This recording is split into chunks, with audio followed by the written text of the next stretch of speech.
Hello friends, Brian here, right at the top of the show. Just want to give a trigger warning, content warning for this episode, as I didn't really adequately do it in the recording to my to my standard. But we're going to discuss some pretty bad stuff here. We're talking about performance art, and a lot of it incorporates shock value in different types of ways. So we're going to be talking about cannibalism. We're going to be talking about death. We are going to be talking about blood, and we are also going to talk about like kind of a category of body horror that I would call pregnancy trauma. So we're not talking about these things in an insensitive way or trying to laugh about it, or, this isn't a joke. This is serious stuff, and I just wanted to give a fair warning to anybody that does not want to hear about anything like that. So we're going to discuss some bad stuff. Despite that, I hope you enjoy this episode. Thank you for listening, and enjoy. Bye-bye. Welcome to the Boston Art Podcast, Boston's premier art podcast, where we talk art, culture, and philosophy. My name is Theodore Earthworms. And I am Brian Huntress. Welcome to the show.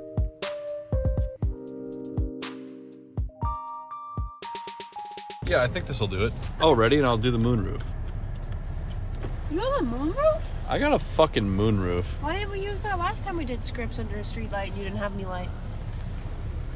Because I forgot that I had it, or that it would help. Oh, I didn't put the car in park. You have to do that, yeah. I personally hate moonroofs because I feel like I am terrified that if I ever open them, that they just won't close again and my car will be ruined. I did that to my mom's car one time when I was a kid. It's awesome. It was one of those moonroofs. I mean, I don't know why we're calling them moonroofs. They're called sunroofs. Sunroof. I guess it's the same. But, it was one of those ones that it goes backwards, but it also tilts up. So I closed it all the way, like it went forward, but I didn't tilt it down. I didn't know that. And she got rain in her car. She was mad at me. I was like 10. The things we do when we're 10. I did a lot of stupid shit when I was 10. Yeah. I also was inclined to become a best-selling novelist. A best-selling novelist. I did not succeed. Let me know if you get cold. All right. Should we dive right into the script? Okay. Once again, you have no idea what we're going to talk about, because that's the way I love it to be. I don't want you to know what we're going to talk about. I was gonna originally also write scripts, but now I'm in school, so I don't have time. So this is just a thing that we do where I don't know what's going on. And this obsession of mine will end soon, and we will go back to recording interviews and just episodes of us having fun once I decide that I don't have time to do this anymore. Or I convince Brian to go back to school, too. Or I go back to school or something. But do you have any guesses as to what we're going to talk about today? This one you actually didn't give me any hints or leave the script around, but is it Yoko Ono? No. It's nothing we've ever talked about. And it's not a specific artist or movement or anything. Is it not art related? It is. I'll just tell you. Today we are going to be discussing... It's not so much a top 10 list. It's not exactly the most of anything, but we're going to be discussing 8 pieces of absolutely insane performance art pieces, and deciding if it was actually art or if it was just a criminal act. Okay. So we're going to do performance art or literal crime. All right, Nice. I guess we'll dive right in. We should have a sound effects keyboard. Art or crime. Okay, so today I wanted to talk about performance art and cover some of the tropes and themes that come along with it. Regular people may see performance art as everything from dance to musical performance to theater and more, but in this instance, we're talking about something much more abstract. We're talking about performance art that omits and avoids normal modes of expression, incorporating bizarre, unusual, or unorthodox methods using video, writing, or photographs to document the act and the audience to react to it. Keep in mind, we're covering some extremely fucking dark shit in this episode, and many listeners will find the following subjects offensive, harmful, or triggering, so be warned. Sorry, Theo, but you don't have a ticket out of this trigger warning. To be more specific, we're going to be talking about a lot of body horror, violence, pregnancy trauma. I can't think of a better way to describe what I mean by that. But if you have anything related to pregnancy trauma, don't listen to this, please. So sorry if even saying that is a little bit revolting. That's so broad. I just feel like it's the only way. I don't know, without being too. I don't know. Okay. But a lot of these are funny, and I think most of these are funny and insane. But some of them get. We'll talk about it. So, number one on the list, and keep in mind this isn't a chronological thing. Like number one is number one. Anyway, it's not a ranking. Is what I mean. The first one. Okay. The first one is a piece that was a performance titled Solo Christos by a London artist named Sebastian Horsley. This took place in 2000, in which the artist, with the help of assistants, had himself publicly crucified in front of an audience. Actually? He literally got crucified. On video, assistants are seen piercing the artist's hands with real giant metal nails, nailing him to a massive wooden crucifix. The artist believed he could only paint what he had actually experienced and seen in real life. Wanting to paint a crucifixion, Sebastian traveled to the Philippines to visit a village called San Pedro Catud, which is interesting because that sounds like a Spanish word, doesn't it? But it's in the Philippines. Anyway, so I don't know why that is. Where for Holy Week every year, apparently a lot of people actually crucify themselves in the Philippines in like a specific area, and it's like a devotional thing. That doesn't like permanently hurt your feet or hands? Well, in this instance, they don't nail their feet for one, which is good.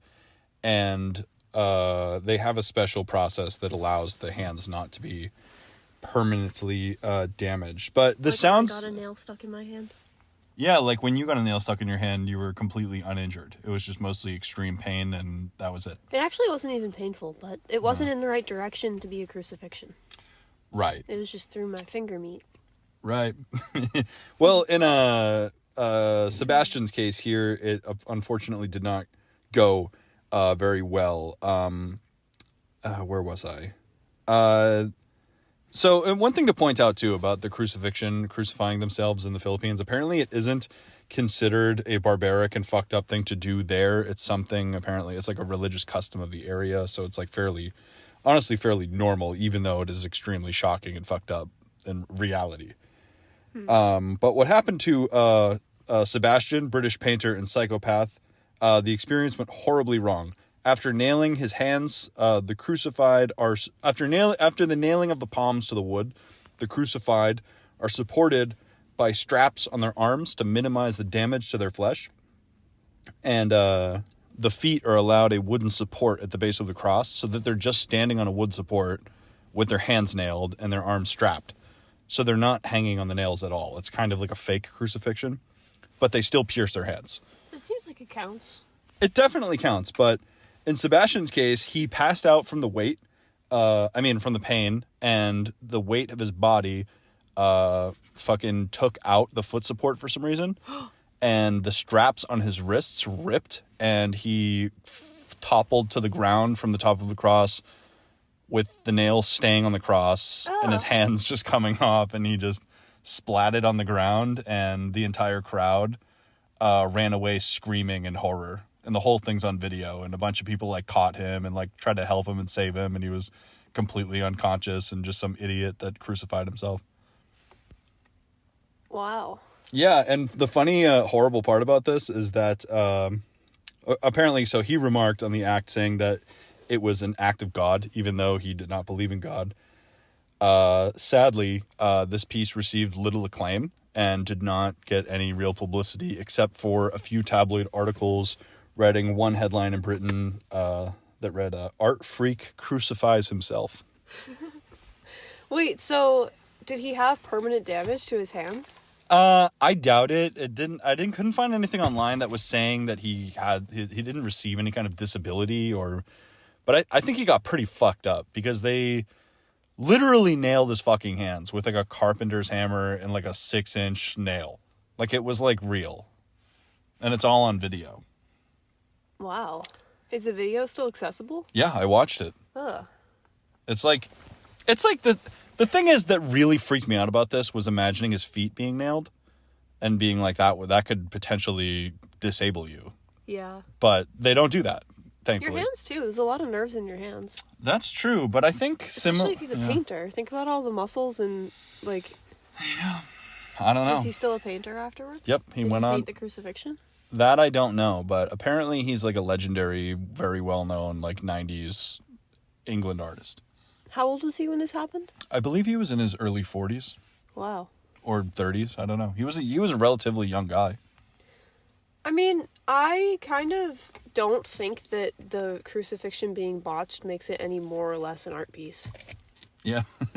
What's funny about it is that the people that do it, the locals that do it, the whole point of it is that the longer you stay up there, like you're experiencing what Jesus experienced, and it's like a devotional act. Yeah. And people stay up there for long, long hours. I don't even know why it happened or what, but his foot thing just came off. That is unfortunate. Yeah. Because he was fine. He wasn't like yelling. He wasn't screaming out in pain. He was just fucking standing there. That sounds like it was a poorly made support. Unfortunately, that shouldn't be that hard to make a platform that can hold an adult. That's very true. I wonder if someone sabotaged him. That could be. Do you feel a little bit uncomfortable making fun of this? Because I feel inclined to make fun of this situation, but I guess it's a cool thing that the guy did. I just don't think. I mean, I don't know. I want to be sensitive to the cultural piece because I don't know. I guess that it's serious in that culture. I don't feel inclined to make fun of it just because I think that like performance art like that is about experiencing something for the artist. Like it's a process form. So even if it failed, that doesn't make it not an experience. So if you're making the argument that it is an art piece at all, it's still an art piece even if it was botched, if not more so. Yeah, I don't think I was maybe taking the angle that it is or isn't art or something. I wasn't even I just, I might maybe have to reel it in a little bit because I was fully making fun of this situation and thought it was funny that happened. Just because it's pretty awful that it happened, actually. Well, I don't know. I just think it's insane that the thing that was crazy about it is this guy has zero known connections that I know about to the Philippines. He's a white guy from England that is not religious that decided to participate in this act. So to me, it's like, yeah. I mean, I don't think this guy's like a dumbass or anything like that, or that he's a bad guy, or no, I don't think anything like that. There is an argument for cultural appropriation on some level. I just think it's crazy. Like, why did he do this? Well, no, I do think that it's interesting to have the perspective that you can't paint the crucifixion without having some idea of the reality of it. Sure. I think that that's kind of neat perspective. I think it's like kind of a dramatic perspective. I don't know that I agree, but I think it's interesting because I think that is imagery that we see so often in art that it's almost like it doesn't have as much weight. Like I see a crucifixion painting and I'm like bored because I've seen 7 million of them and they're all the same. And they usually look like very serene, calm scenes. They do. Or anguished, dramatic scenes in the same way that you might see a painting of like a sailor's widow on the side of a bluff. Yeah. Like not in a violent, like someone got nailed to a fucking cross way. Right, like the agony is kind of reserved for Mary and Mary Magdalene rather than Jesus. Yeah. I actually think that that's not true in every case, and I'd love to look up some examples later on. I wish I had some off the top of my head. But... I mean, I've definitely, there are definitely periods of Catholic art or Christian art widely where it was more in demand or more, it made more sense to paint the agony and death and misery and pain of Jesus. But that, I don't think that's I don't think that's like a widely practiced depicting tradition. Well, I think also the serenity of Jesus on the cross is supposed to be representative of his acceptance of God's plan. Like, right. I don't know. Even though technically that's not what happened in the Bible. Like, my God, why have thou forsaken me? Right. Even Jesus in his infinite final being the final prophet of God, cried out. Yeah. Interesting. I don't know. But visually speaking, I think that that's usually used as a mechanism, so you don't see it as often. And there's not usually as much, like, Jesus is usually very beautiful, even in death. So Right. I think that it's interesting to consider, like if you saw that happen to someone in real life, it would be really traumatizing and shocking and graphic. So to say it's, like, not accurate for me to paint this with no connection to the material is an interesting perspective to have. I don't know that I wouldn't do that. No way. Yeah. I wouldn't actually do that, but I kind of respect it. Yeah, me too. You know, it's kind of funny because it kind of, not gonna lie, it kind of his experience kind of calls into question the validity of Jesus' crucifixion anyway. Because after watching that video, like, the guy didn't, like, there was no, like, oh no, I'm falling. Like, the thing broke and he went straight to the ground. The nails in his hands immediately passed through his hands. And the nails stayed in the wood, which makes you wonder, like, was Jesus crucified in the way that we all agree that he was? Because unless he was, like, there was some kind of, like, fastening happening with it. Maybe they weren't nails, they were hooks type deal. Like, well, another thing too, though, is, like, crucifixion was a pretty common method of murder at that time, right? you think they had it down? Well, I'm just questioning the people that were involved in the construction of this art piece. Right, fair enough. Like, But, I think it's more fallible that the Yeah. performance artists in the 2000s didn't know how to do it. The thing is, though, he didn't make the cross, and he didn't, like, it wasn't like his buddies or anything. Like, it was the local parishioners. Like, he joined their ceremony. Like, not, like, to disparage them or anything, but his cross malfunctioned somehow. See, speaking as someone who comes from a family of carpenters, I don't Okay, see fair. how you fuck up a cross. Yeah. Is it, like, 2 pieces of lumber? I don't know. I'll show you the video, but the cross was definitely 10, at least like 10 feet. Like, it was like a pretty significantly. I understand that, but it's not complex. Yeah, that's true. That's true. Like, do you fall through the stairs every day? It doesn't seem hard. And if the nails This cross was not up to code. Were the nails straight in, or were they diagonal? Yeah, they must have been straight. That's stupid. That's why they went through his hands. You're supposed to put them at an angle so they don't slide through. So these people just didn't have the finesse of ancient Romans. Or they felt like he was just coming in and making a mockery of what they believed. Yeah, maybe they sabotaged him. I would if it was me.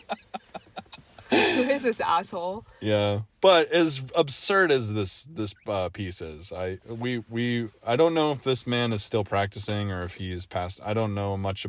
I didn't get to do a full biographical research on this guy, but shout out to Sebastian Horsley for this, at the very least, interesting piece. I don't think that it sounds like a bad piece. And I also respect the fact that this was shot in the 2000s. It's not like somebody just uploaded a video on their cell phone. That's why we see it. Like, he must have uploaded it anyway. It was 2000, yeah. Yeah, I mean, the interesting part about the video is that there's very little editing and zero narration. Like, there's no, like, content. Like, the things that I said about what he said were things I read in articles. The video is just the raw footage of the event with no words attached. That's cool. It's interesting.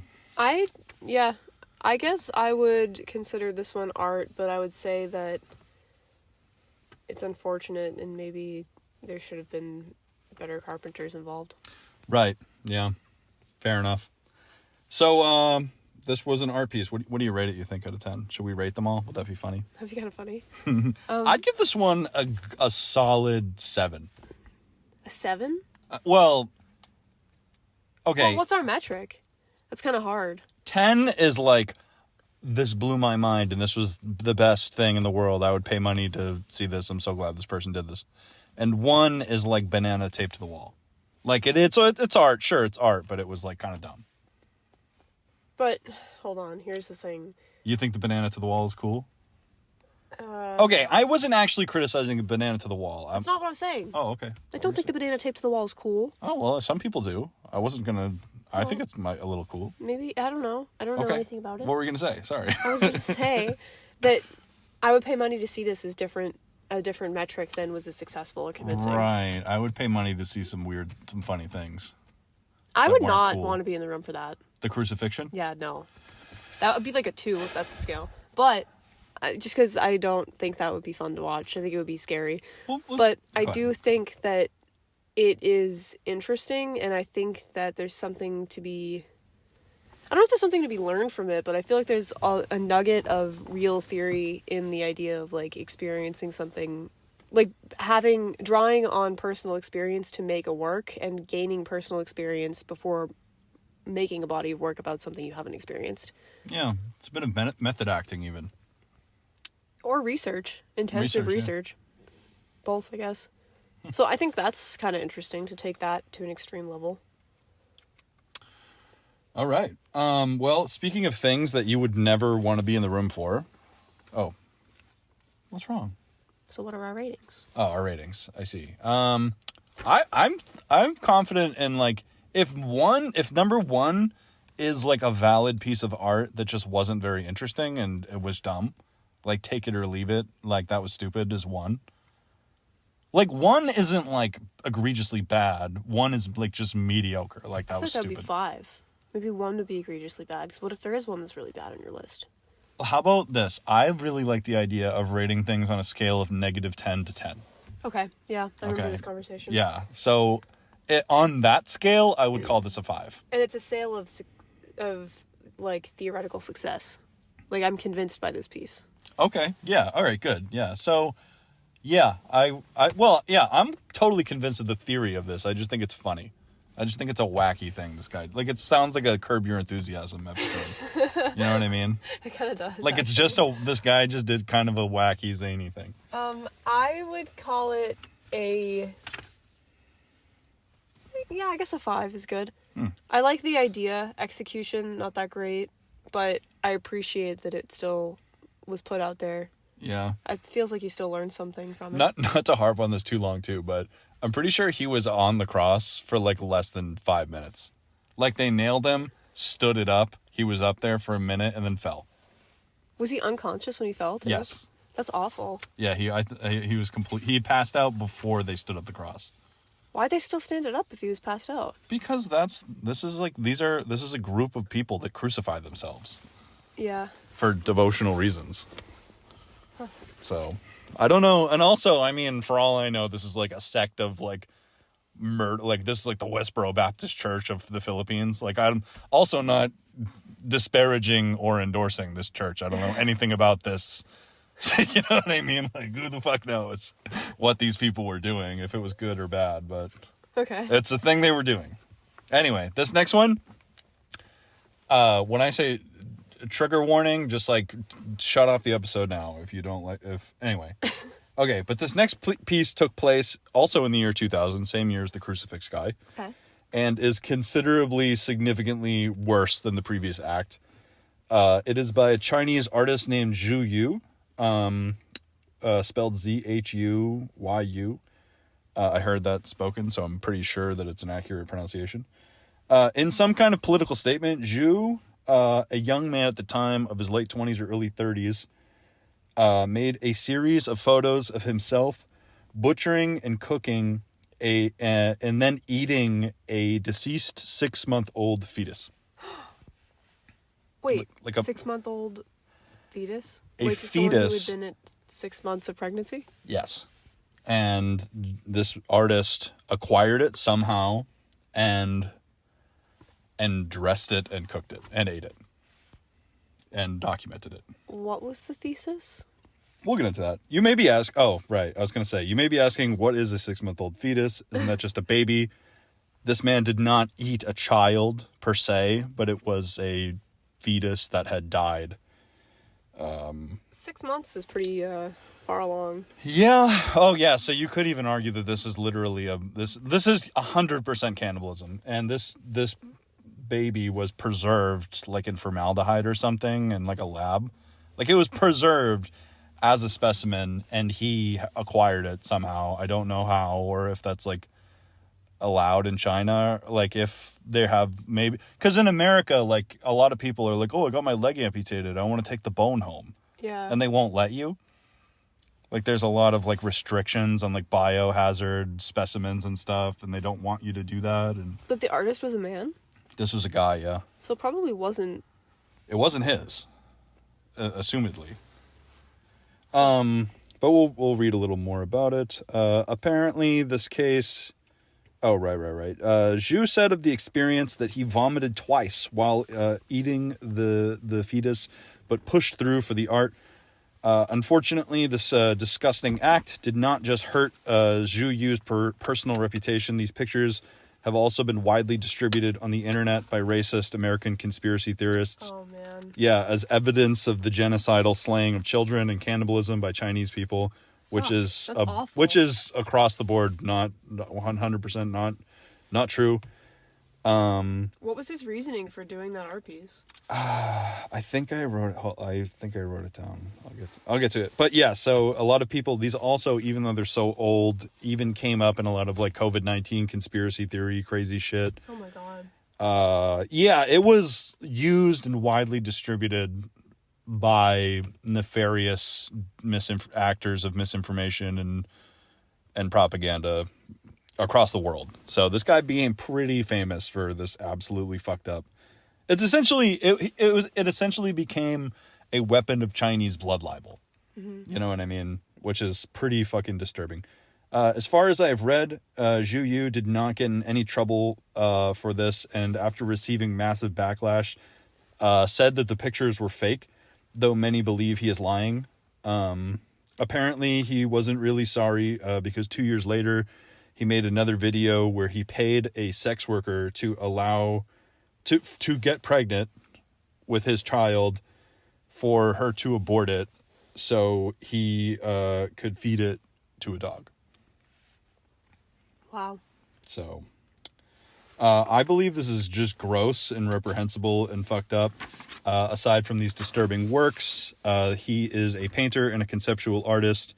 Another one of his works featured the surgical removal of a piece of his own flesh and was grafted onto a pig carcass, a dead pig carcass, and then encased in resin as a sculpture. Great. That sounds gross. This is awful. It looks gross. It's a terrible piece. Why? What was the logic behind the pieces, though? You know what? I am such a terrible journalist and researcher because there was a quote that it was like it was like some kind of statement against, honestly, I fucking didn't write it down and forgot. I felt like it was an unremarkable artist statement.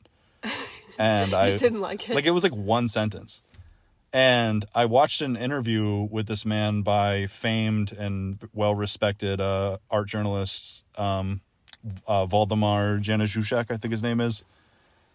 And he went to this guy's studio and interviewed him, and the guy was very calm and matter-of-fact and chill, and his studio was like a normal studio. And yeah, I think it was maybe a protest against like censorship and oppression in Chinese media or something. I feel like it's really important to be able to judge this art piece properly, to know what the intent was, at least. Please, but yeah. I think you're gonna do some research on the fly. I'm gonna try. Do I it, think yeah. My gut response to that though is way too fucking far, especially if it was fake. That's still kind of gross, but there's no victim there. But if the second one is, that's not even like... Yeah, I mean... There's so many criticisms you can make about that. I think this guy, in my opinion, from everything I read about him in the interviews, and it's spelled ZHU space YU, and you could just figure out what to search from there. So, piece was intended to be submitted for Fuck Off, which was an infamous exhibition partially organized by Ai Weiwei as an aggressive alternative to the third Shanghai Biennale. If I could cut in for a second, speaking of Ai Weiwei and other Chinese performance artists that I've read about, I think in the 90s and early 2000s, there definitely was a trend in Chinese performance art of like extreme shock and awe, like doing like I watched one piece where it was these people had chained up dogs, fighting dogs, that were just a little bit too far away from each other to kill each other, but were able to attempt to attack each other. And they were in like cages, and like you just got to watch these two dogs ravenously try to kill each other, even though they were just a little bit too far away. Yeah. Which is like, you know, kind of animal abuse if you think about it. Yeah, it definitely is. I remember hearing about that. So apparently it was not a performance. He insisted that he framed the piece as conceptual photography, scripting it as cinematography rather than as an action. So the images belong to a larger series, experimenting with the use of human flesh in art in response to the shock tactics prevalent in the Chinese art scene at the time, but also as a genuine inquiry into the tyranny of morality over human behavior. The tyranny of morality over human behavior. So as if morality is this like oppressive force governing people unjustly. Yeah. I don't know about it. I mean, you know, this could be something that has nuance that we don't understand or whatever, or like, you know what I mean? And like, maybe this is actually really great and we just don't get it. But like, from where I'm standing, perhaps it's a limited mindset. I think this is just fucking egregiously shitty and bad. Yeah. It sounds like he overshot it to me. He jumped the shark. Yeah. Yeah. It's also part of a much larger collection of work. I'm not really enjoying looking at it, though. Sorry I'm for gonna not... stop. Yeah. I feel like perhaps I should ask you if the trigger warnings are cool with you, too. Maybe next time. Well, how am I going to know until you already start telling me about it? Well, perhaps in the future I won't cover subjects like this. Yeah, maybe the next script won't have a trigger warning on it. Unlike the last 3. Well, I like covering stuff like that, but I think this is a bridge too far for me. Like, I almost feel like I'm considering a little bit even just cutting out the segment. What, the whole script? The whole, you know, man eating a deceased person. Yeah. I don't know, maybe well, not. I mean, I think that it is an interesting thing to talk about, but yeah. I mean, if it were any other topic, I'd be inclined to really get into it, but I don't really wanna. This is just bad stuff. Like, it just feels dark and bad, and I think it's a bad thing to do. Is this art or is it a crime? It's a crime. This is a crime. Probably 100%. a crime, yeah.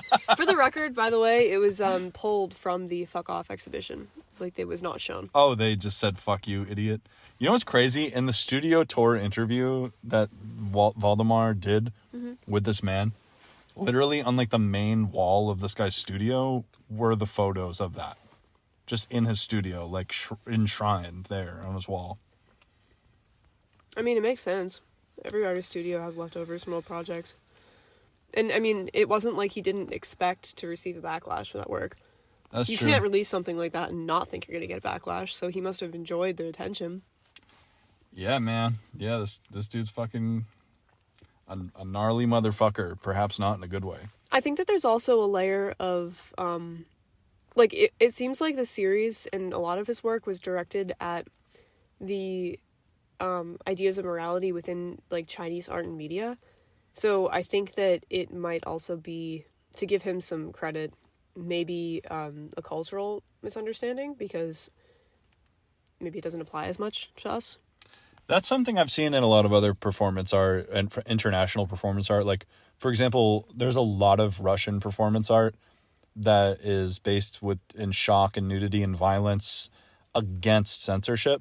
But we don't really see that as much here, where it's a little bit weird. If you saw somebody like getting naked and cutting themselves as a way to protest censorship in America, you'd be like, what are you doing? Like, dude, like, chill. You don't have to do that. Like, you can do that. Yeah. That's chill. You're allowed to do that. But in other countries, they might be imprisoned. Yeah. For I don't know, for whatever things that we're allowed to do here. So the shock value performance art isn't as big of a genre here because of our political system. Yeah, that's why I think it's difficult with performance art to not, like, you have to really, really understand the context of pieces like this. I still think in this one in particular, based on the general reaction of critics from all over the world, it doesn't seem like it really landed with anybody. So I think maybe this one is probably just not successful.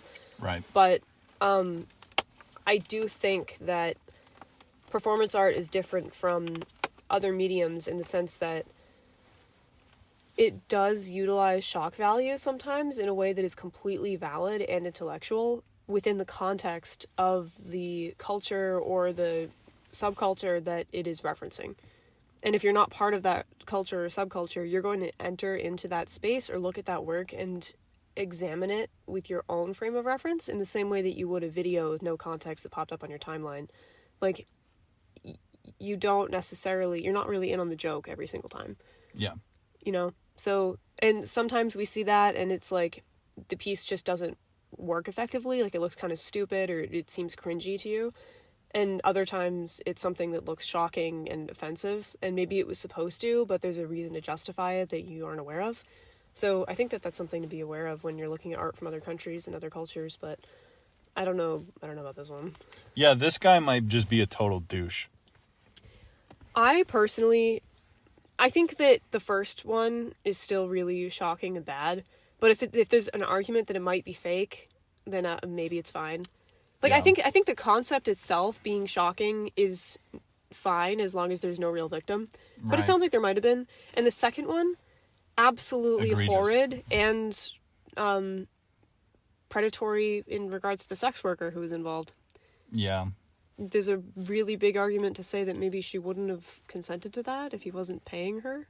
Yeah, definitely not. I mean, I don't know. I'm not talking to her, I guess, but that's kind of off the chain for more than just one reason. Yeah. And the dog. Like, I don't know. Oh, the dog? Oh, feeding. Right, yeah. I mean, the dog doesn't know. I guess the dog doesn't care, but, like, maybe don't feed a dog a baby. I just want to apologize to everybody for talking about this. I'm sorry to anybody who feels disgusted or triggered by what I brought to the podcast today.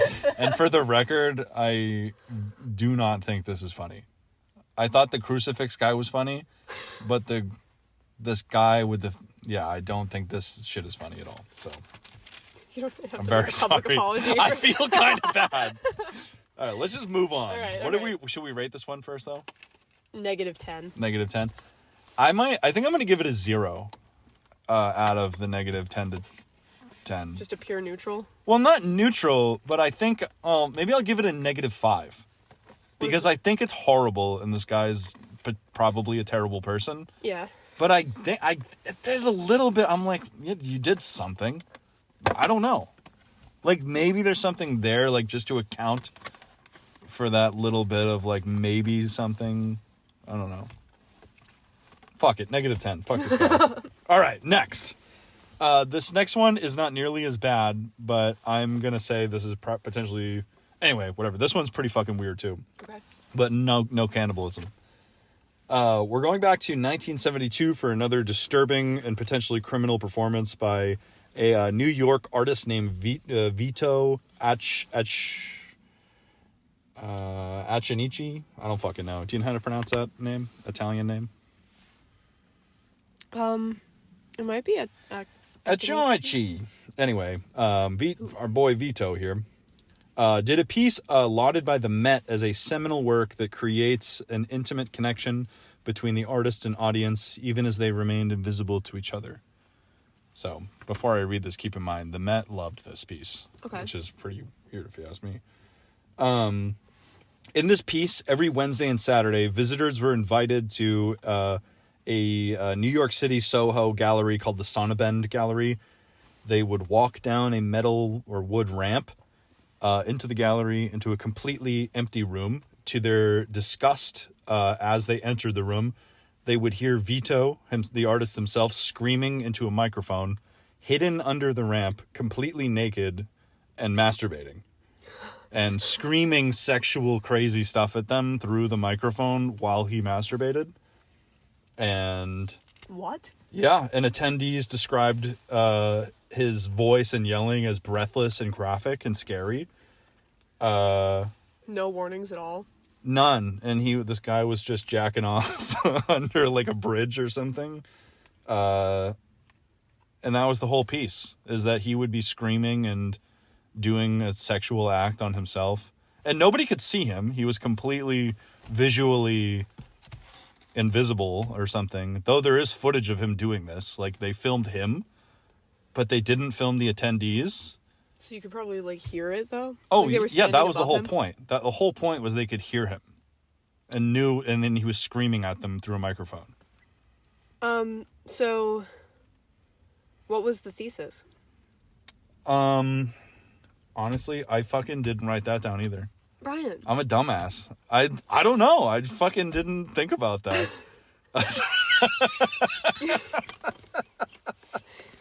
I didn't think about that. You didn't wonder why? No, I thought it was just for the craziness.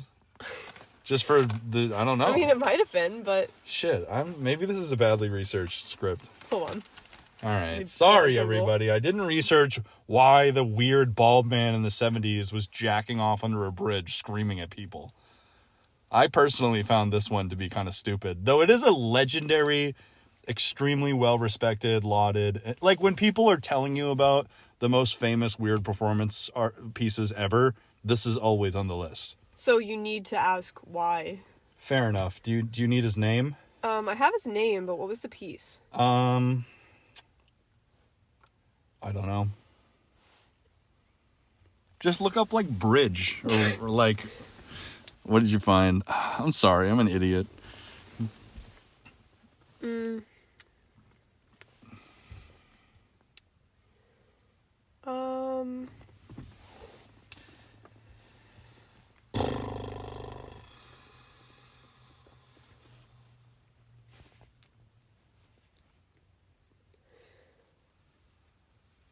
Okay, seedbed. Oh, right. That's what it's called. I didn't write that down. He fantasized about the visitors walking above. The physical situation of seedbed allowed me to be with an audience of the potential viewer more than any situation I've come up with before. Being constantly physically present in the sense of being audible, though I suppose the viewer could have thought that I wasn't really there, that it was just a tape. Second, on a more psychological level, in a way that had to do with intertwining regions. In their presence, their footsteps had to cause my fantasies. I would have to be drawn to them in order to fantasize. But what is it? Well, you're kind of putting me on the spot now. Oh, I'm sorry that I prepared a whole presentation for you. I guess I didn't really do a good job with these parts. No, it's okay. Maybe we should do the script a different time. The whole script? I don't know. No, hold on. I'm sorry, everybody. I only wrote this yesterday. Maybe I should have given this one more time to cook. Don't be sorry. Let me see.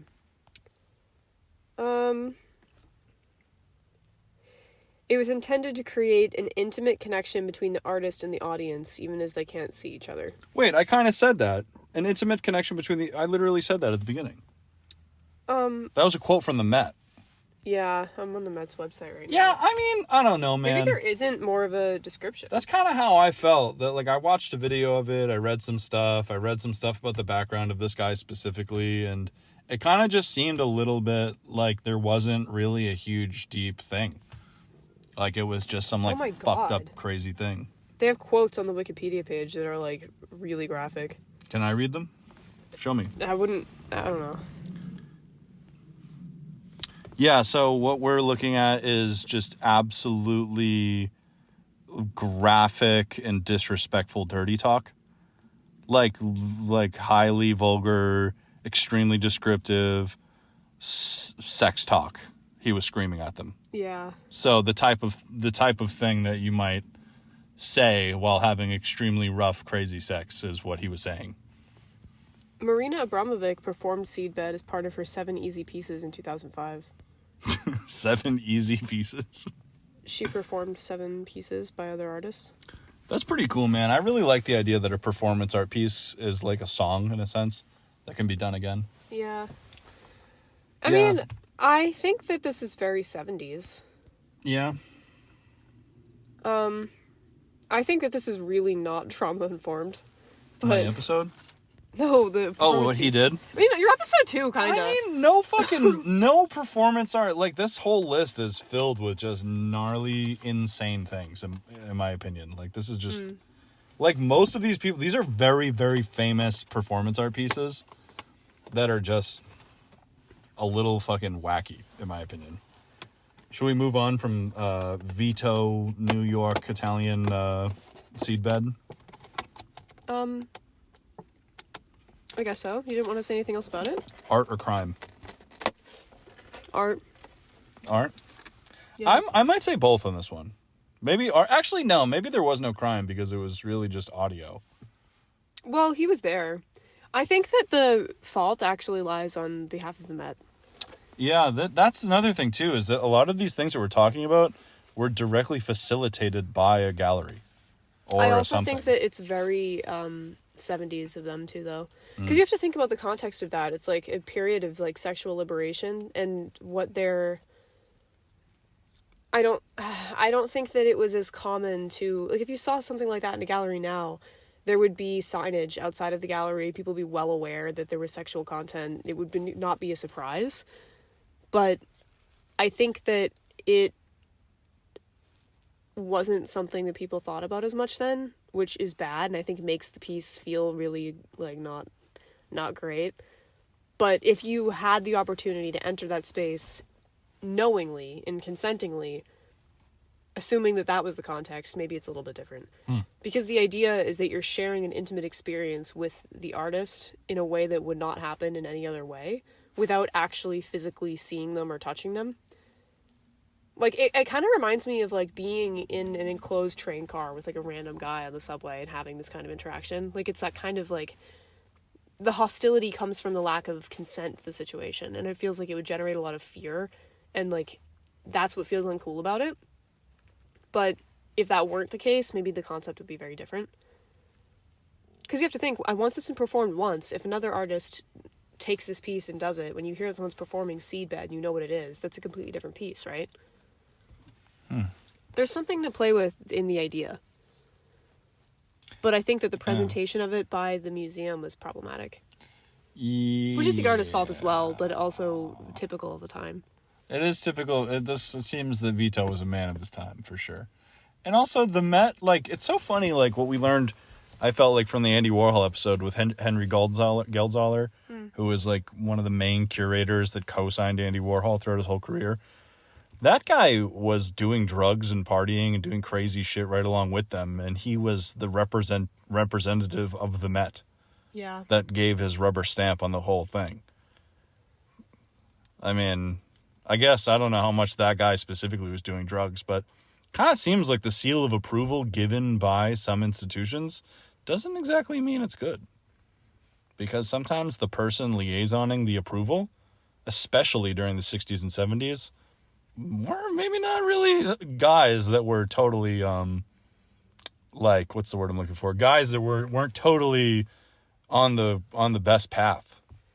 Well, I mean, here's another thing, though. I think this comes back to performance art being a really contemporary medium that reflects the culture that it's created in and the time period it's creating in. Because the New York of the 70s is not something that, like, Boston of 2024 can relate to. Right.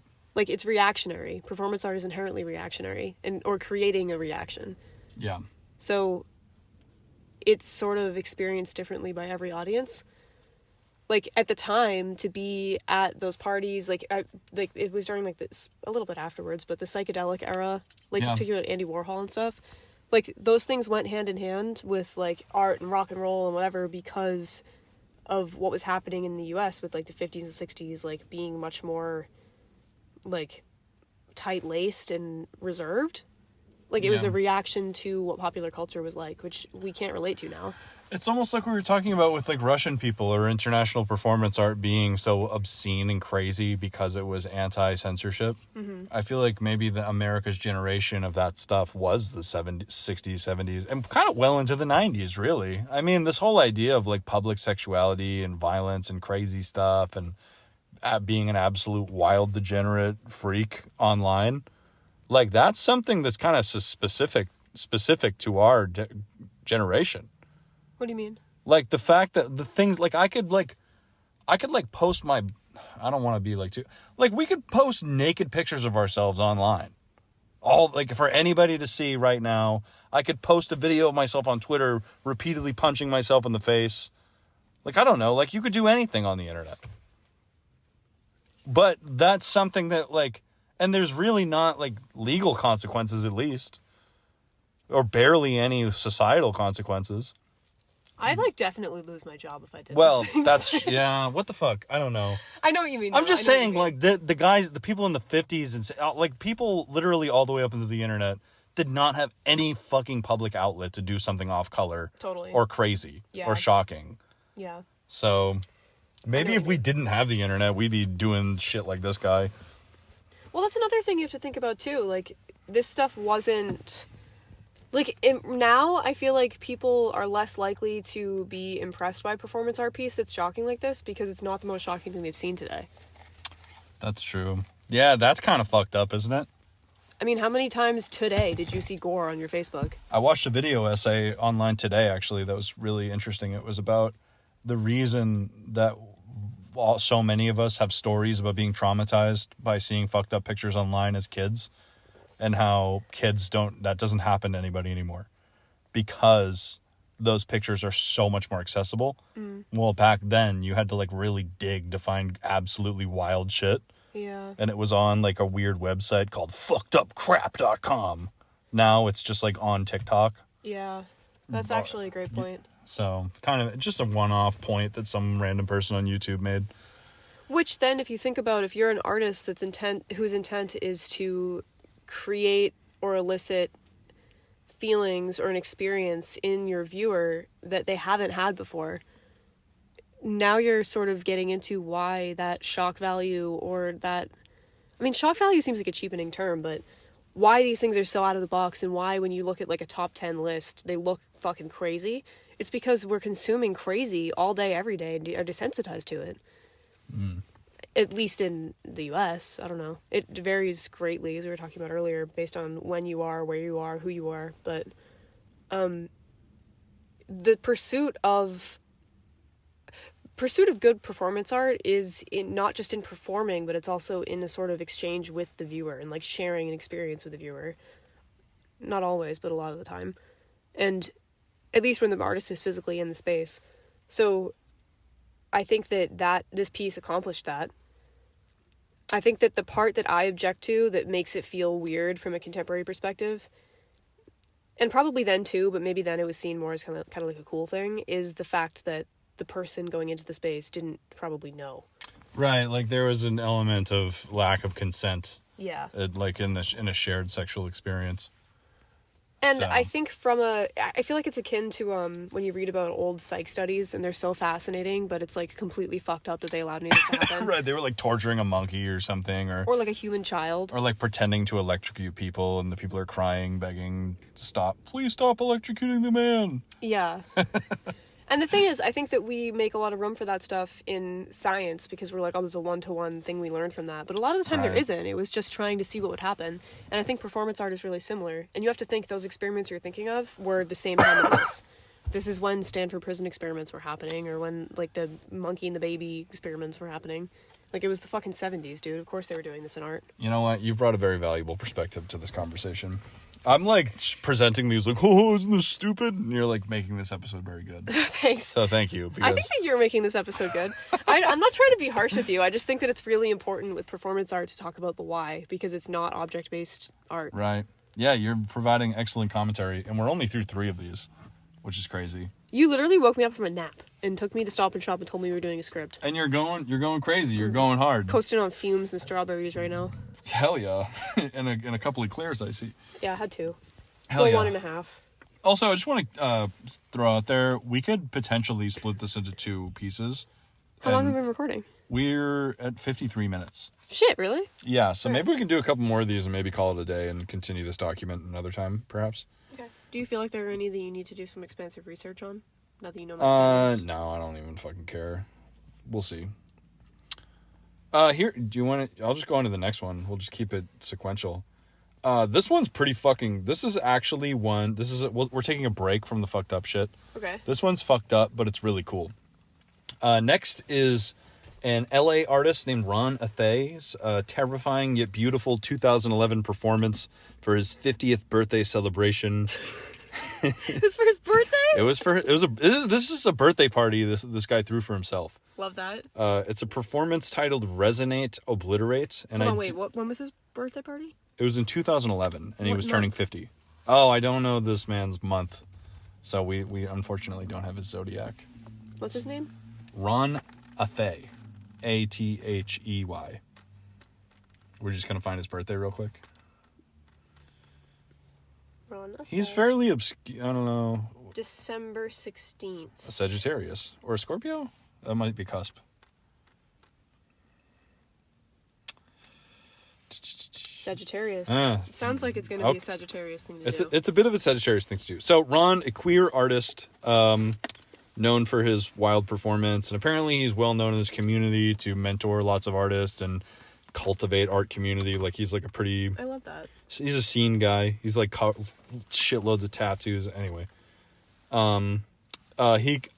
So here's the thing about this. I could only find written descriptions of this, so there's a chance that I'm getting some of this wrong.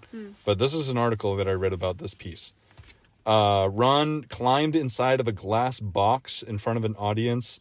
I believe he was nude. There was loud, ambient, futuristic sounds playing, as it was described.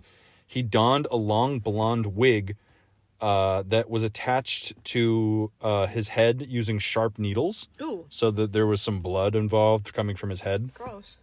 And he did yoga poses while furiously combing the wig, and there was blood coming down his face. Ron said that the piece was a comment on his Pentecostal, oppressive religious upbringing and his positive HIV status. After he was done combing the wig, Ron, covering himself in lubricant, which mixed with the blood and was mixed all over him, so it was like quite crazy, started to fist his own butthole and was laughing loudly and maniacally as he did that in front of the crowd. While disturbing and weird, I found this piece to be moving and interesting and kind of cool. Something that I would expect from many artists that we know in our community. Not literally, like this would be like legendary status. But I feel like I know a lot of people that would do this if they were this sick. If they were as badass as this guy.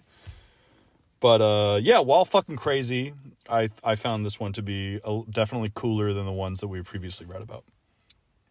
And this guy's other performances are like very theatrical and dark and freaky and have all kinds of religious, like communion-esque kind of scary. It's like this like kind of classic religion horror queer art. Yeah. That we see often in our friends and stuff.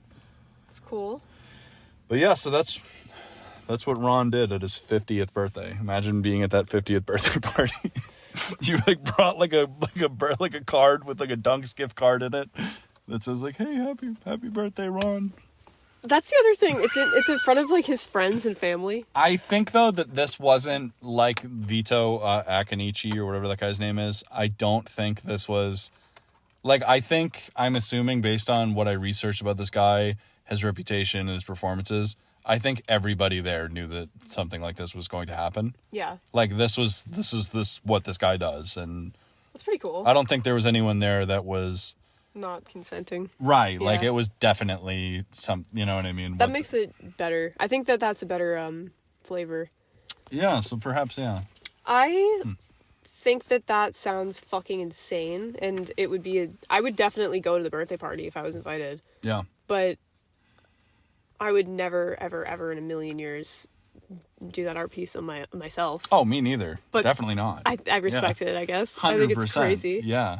Mostly because of the needles. The needles are pretty fucking scary. I don't like needles near my eyes. Yeah, no needles whatsoever around me, period. And I think that I'm personally, I think I'm just not in the class or school of artists that feel called to use their body for their art.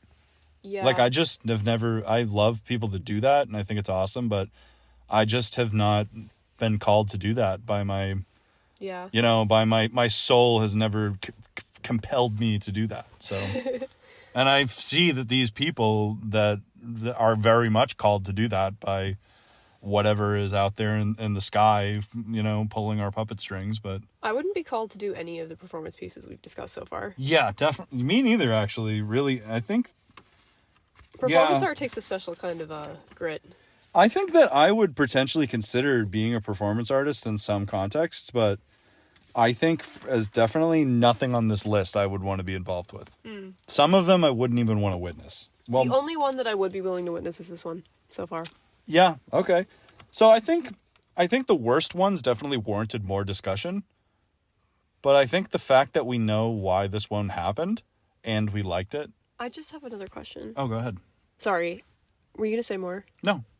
I got distracted because I wanted to ask a question and I saw a little rat at the same time in the parking lot, but it was a leaf. Okay. Sorry. That's happened to me a few times too. What was the question?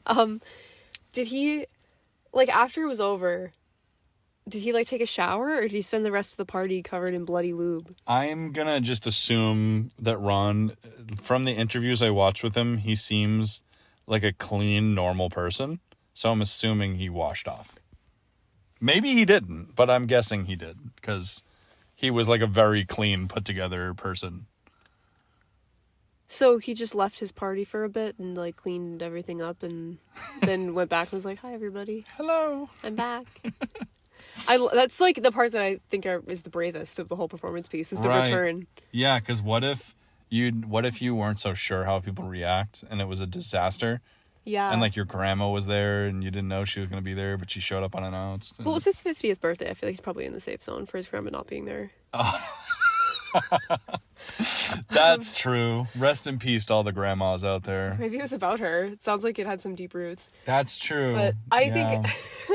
I think that it... Yeah. I have anxiety about a lot of things when it comes to... Not necessarily... I have anxiety about hosting before the event begins. Once the event starts, I'm usually okay. But I think if I was trying to plan that, I would be because there's phases to a birthday party, right? Everybody comes in, the first 30 minutes to 45 minutes is just wasted. It's just everybody's going to try to get there later than everybody else. Right. So you just have to awkwardly host for a bit and hand out little drinks. It's the seltzers and awkward standing around period where people pet the pets. And then there's the first 2 hours of the party where everybody's mingling and stuff and you have your playlist on or whatever. And then maybe you do cake. And do you think the piece was before cake and presents or after cake and presents? I think that... Do you think it was cake and then performance piece and then presents?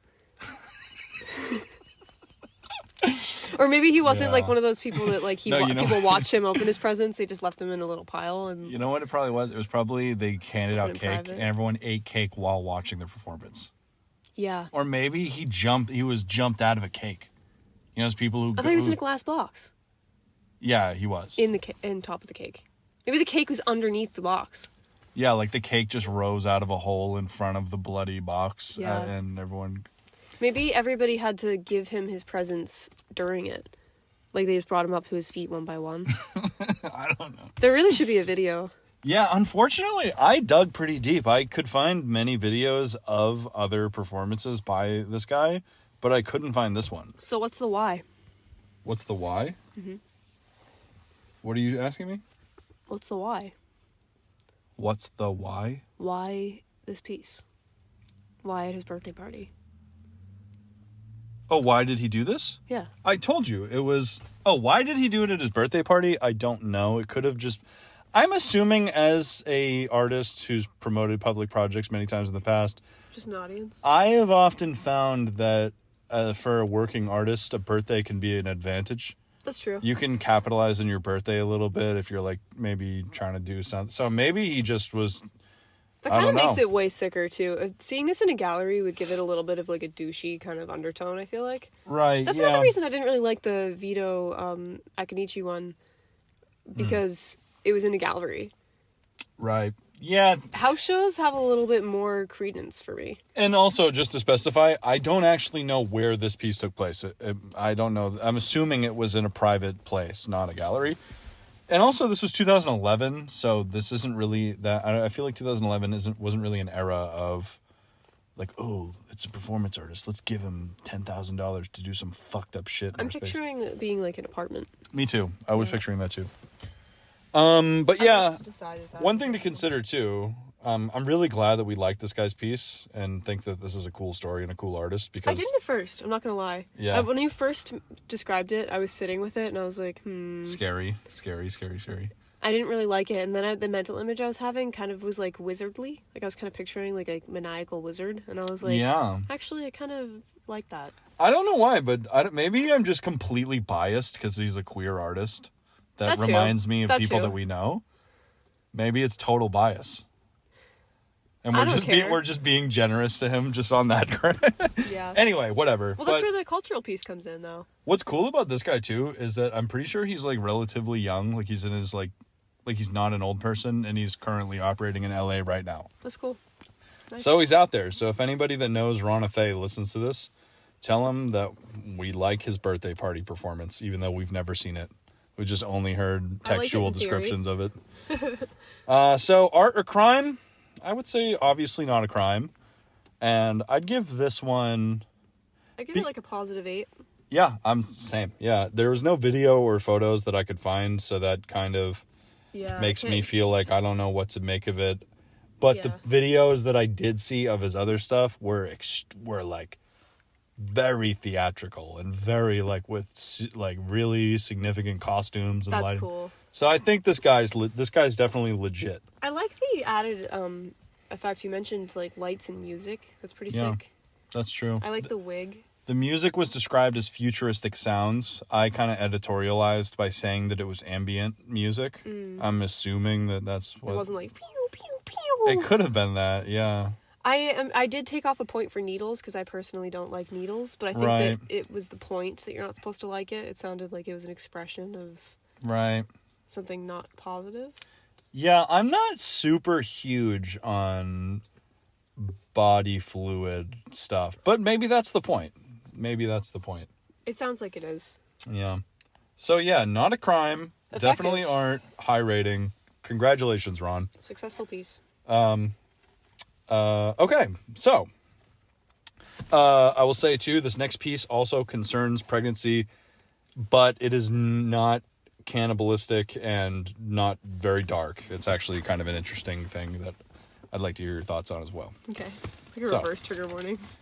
Right, like this one. This one's a little, maybe, but okay. So next is 2008 untitled piece by an artist named Eliza Schwartz. Sorry for that terrible pronunciation. That, like most of these works on this list, was the subject of a lot of controversy. Eliza was a senior at Yale working on her thesis art project where she solicited semen from donors, male donors, who she referred to in her project as fabricators. This was for her undergrad? I think it was like a master's thesis, art show, for probably a fine arts master's, an MFA. Eliza would then was artificially impregnating herself. Well, okay, so she was using the semen to impregnate herself privately, and then while tracking her like menstrual cycle and ovulation periods, was so she was putting the semen into herself while she was ovulating, and then on specific days during her menstrual cycle was taking some type of unnamed herbal drugs in order to intentionally miscarriage. So, and she blah blah blah blah. Eliza never actually knew if she was pregnant, but she did describe, I will say, common symptoms of miscarriage, including severe cramping and things like that. During each month of the process, Eliza was saving the blood each time it happened and planned to make a sculptural installation with it at the end of the year. But unfortunately, it all came crashing down as news of her project was reported by the Washington Post. The story traveled fast, and the Yale lords and power that be, went into damage control and released a press statement saying that the whole thing was a stunt and Eliza faked the project. Eliza spoke out against Yale's basically went against she was like, no, it is true publicly, and Yeah. kind of like, so it was a big controversy. It's kind of fucked up that Yale said that because they called her legitimacy into question. They did, yeah. I mean, She must have been the one who told the Post about it. No, I don't, that's information that I couldn't find. It seems from what I could see online that Eliza is currently a like museum and academic professional and artist right now. Wow. And as we're going to discuss, this piece never actually came into fruition because of the controversy. Because of the lack of video, photos, and artworks, the piece only exists as a narrative circulation, says Eliza. The piece was meant to open a dialogue about material and discursive reproduction. It seems from my basic research, this piece was picked up online or, early days of the internet news by like anti-abortion, like right-wing, like crazy people found out about it and started like talking about it and causing a nightmare for her probably. And, but yeah, I mean, from what I saw, like when you look up Eliza on YouTube and Google and shit, like you'll find art, gallery talks, lectures, articles. Like she's like definitely like a very active academic professional. And I'm assuming she did a lot of like writing and theory about the specific piece that I didn't include. But I just included a kind of generic basic statement about, a comment on reproductive and just, pregnancy and stuff. But yeah, it seemed pretty fucking interesting because apparently they were going to be some type of blood sculptures. I don't exactly know I couldn't really find any info on what she was going to make. Yeah. But it was gonna be something pretty fucking weird. That is interesting. Yeah, especially considering like the thing was too is all of her processes weren't medically supervised, and I don't think that she was like taking pregnancy tests, but most women, as I'm sure you would attest to, are very aware of their menstrual cycles and ovulation and stuff, and you know what I mean? Like that's... So, I mean, I believe her that she was getting pregnant over and over again. She did that for a year, where she was just getting herself pregnant and miscarriaging over and over again. That sounds like it would make you really ill. I think that she did describe significant, like a discomfort and horrible physical symptoms associated with it. Wow. So yeah, she was in a lot of pain throughout all of it. So it was within the same month that she was taking the herbal... I wrote it down and kind of botched the reading, so I'll tell you again. So she would artificially impregnate herself between the 9th and 15th day of her menstrual cycle for an entire year. And then she would take herbal drugs on the 28th day of the menstrual cycle in order to artificially or to abort the pregnancy. Oh, so it wasn't any damage to anybody but herself. Definitely, yeah. It was like days later, basically. Yeah. It's almost as if she was taking, like, just getting pregnant and taking a Plan B over and over again. That is interesting. I bet she wasn't taking Plan B because it would have been extremely expensive to do that. Right, yeah. I wonder, too, because I don't know what it was that she was taking, but I'd imagine that those, like an herbal supplement or whatever the term would be, like a tea, would cause you to, like, shed your uterine lining. So I wonder if the bleeding and the cramping would happen even if there wasn't a pregnancy.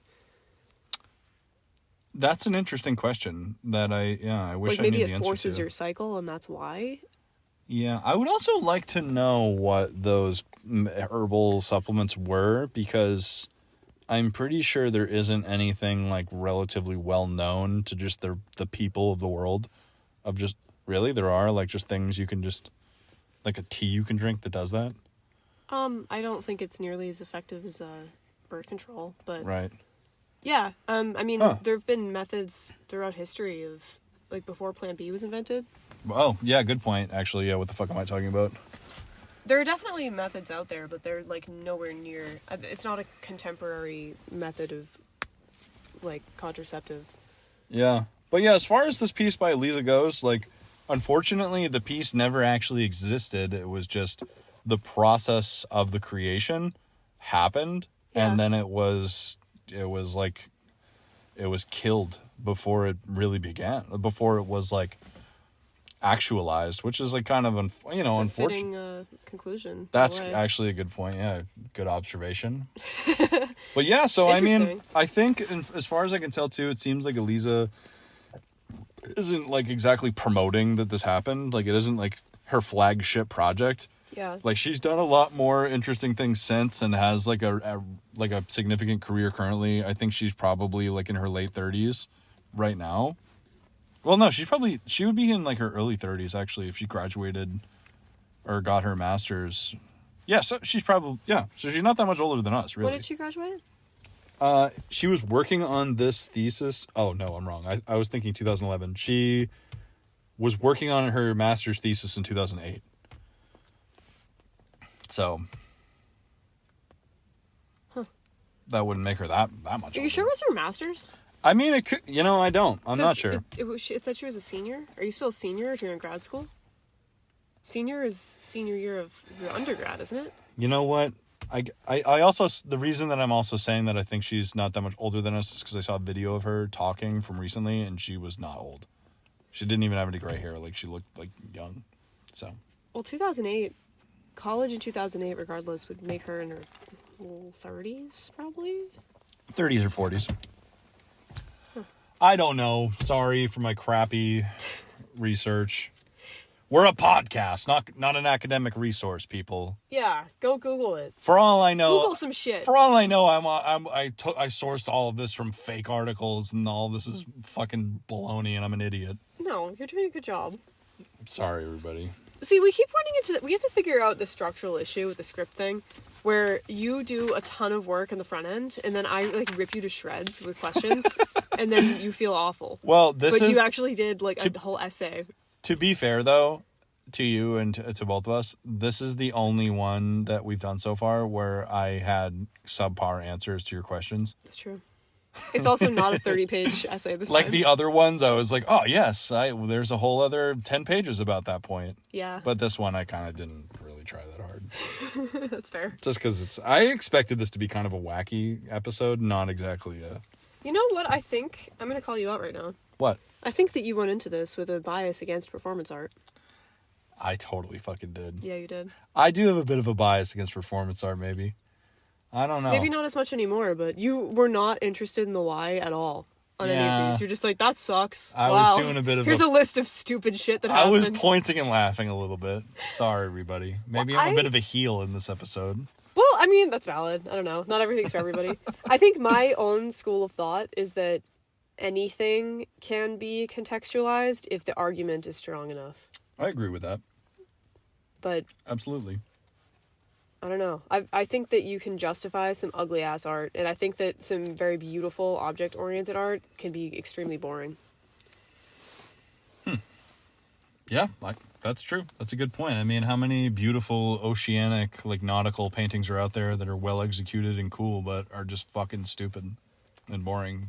I feel like we always come for the boat paintings. I actually have warmed up to boat paintings now. I mean, of course. I mean, Turner, like... whatever Turner, one of the best painters that ever lived, full stop. Yeah, but even like New England core, like nautical, East Coast, northeastern art, sure. Within historical context, it can be interesting. I think that what bores me is when people make... I think that if you are an artist that makes the same work over and over again, and it's realism or it's representational, and you don't have any reason for why you keep making it, I can look at one piece and be done with you. But if you're making stuff that is like downright ugly, like obscene work with no like measurable metric of traditional talent, but you can stand there and defend it, I'm fascinated. If you can do both, then I'm sold. That's just the way of the art world these days. I agree with you. I don't think that's a bad thing. I feel the same way about it. Though I do have some... I don't think that most people do agree with that. I think there's a lot of people that do, but I think it's a very specific school of thought. I think most galleries around here don't agree with that. I feel like that's how the museum world is all around.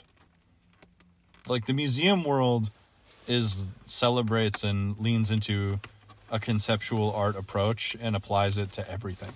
It does, but I think that there are some things... It depends on the museum. I think that there are some things that are just too far. Some topics they will not touch. Oh, absolutely. Yeah. And some artwork they will not show, even with a good argument. Like, Yeah. if it's just, like, crappy quality.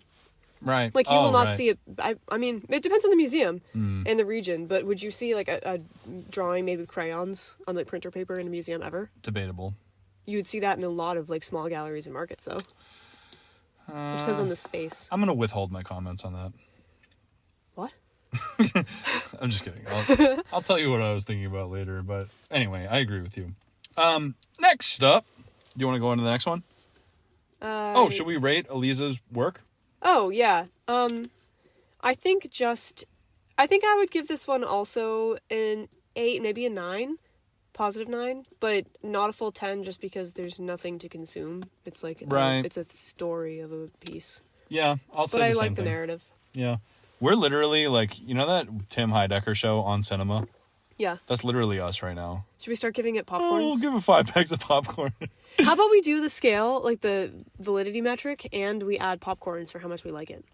Like, would I go? So Okay. 1 to 5, 1 being no, I would not go, 5 being I would go. Okay. So I would give this 5 popcorns and a 9 positive.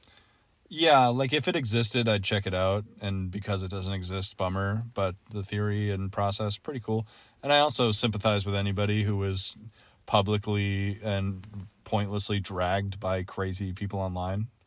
It sucks that happened. I think that's the only reason that fell apart was because of like the bad press about it. It sounds like she was in academic jeopardy too if Yale made a statement against her. Right, yeah, she's probably in trouble, and I would hazard a guess and say that Yale is a pretty uptight conservative space. So, Yeah. Anywho, and this is way before like SJW, Super PC. Ooh. I'm talking in like internet terms, like 2008. Like the idea of things being politically correct and people respecting other people and accepting people in spaces in 2008. Yeah. I don't know about you, but like I probably had like middle school teachers that said like, "Oh, that's fucking gay." Like I probably heard teachers say that. I was homeschooled in 2008, but I get what you mean.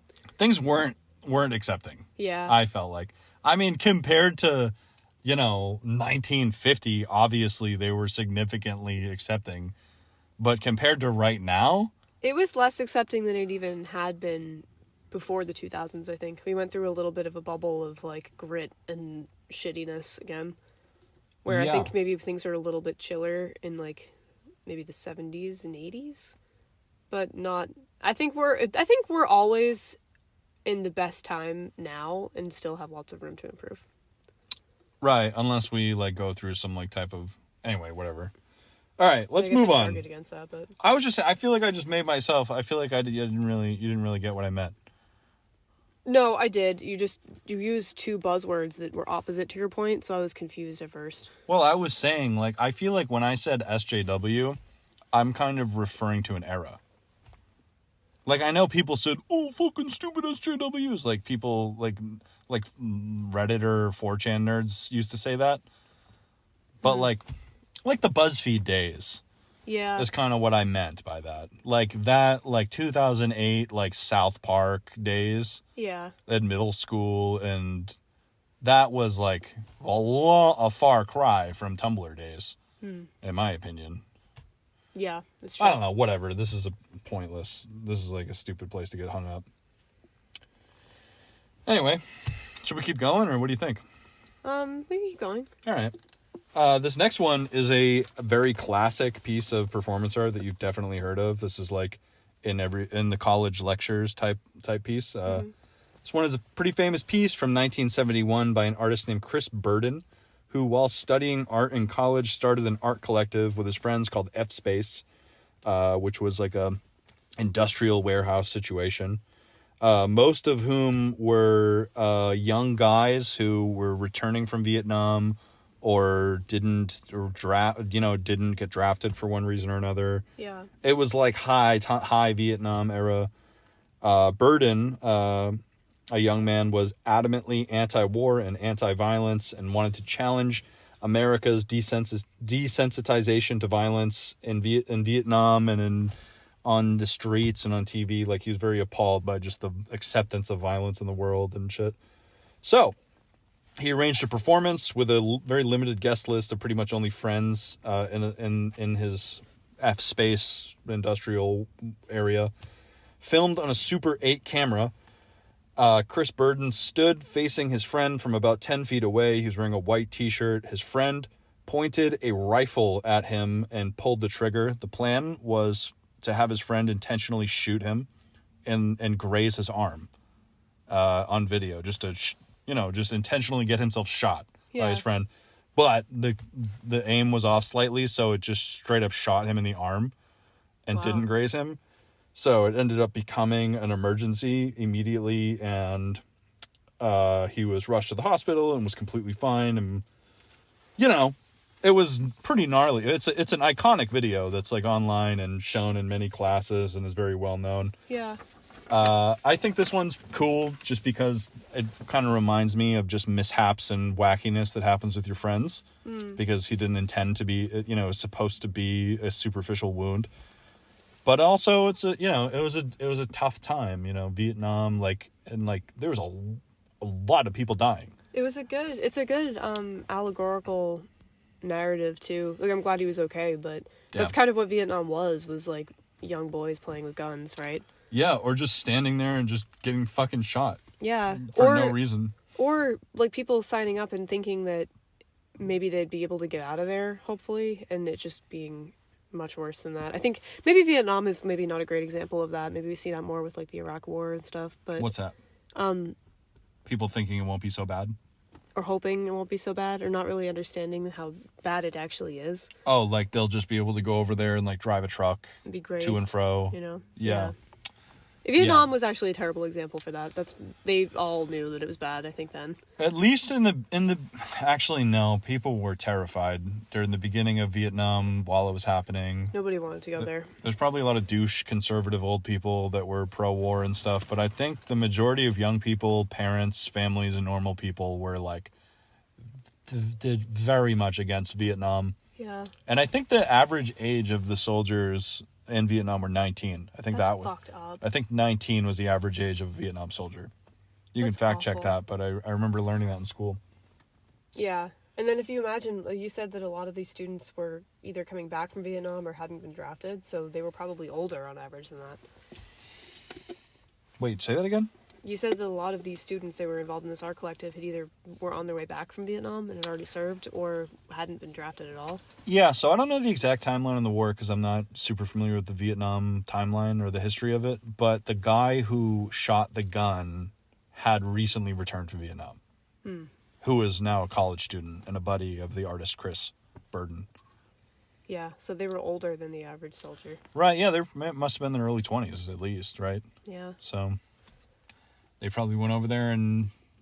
Yeah, that's the thing, is like this one, like we do have a little bit of the theory behind it and know about it, but yeah, I watched an interview with the two of these guys that participated in it. They both passed away, unfortunately. Oh. Very old age, like they both, Oh yeah, Vietnam I think was a while ago. Yeah, I don't know if the guy who shot the gun is dead, but Chris Burden, the artist, passed away, I think, in like 2015 or something from old age or from what.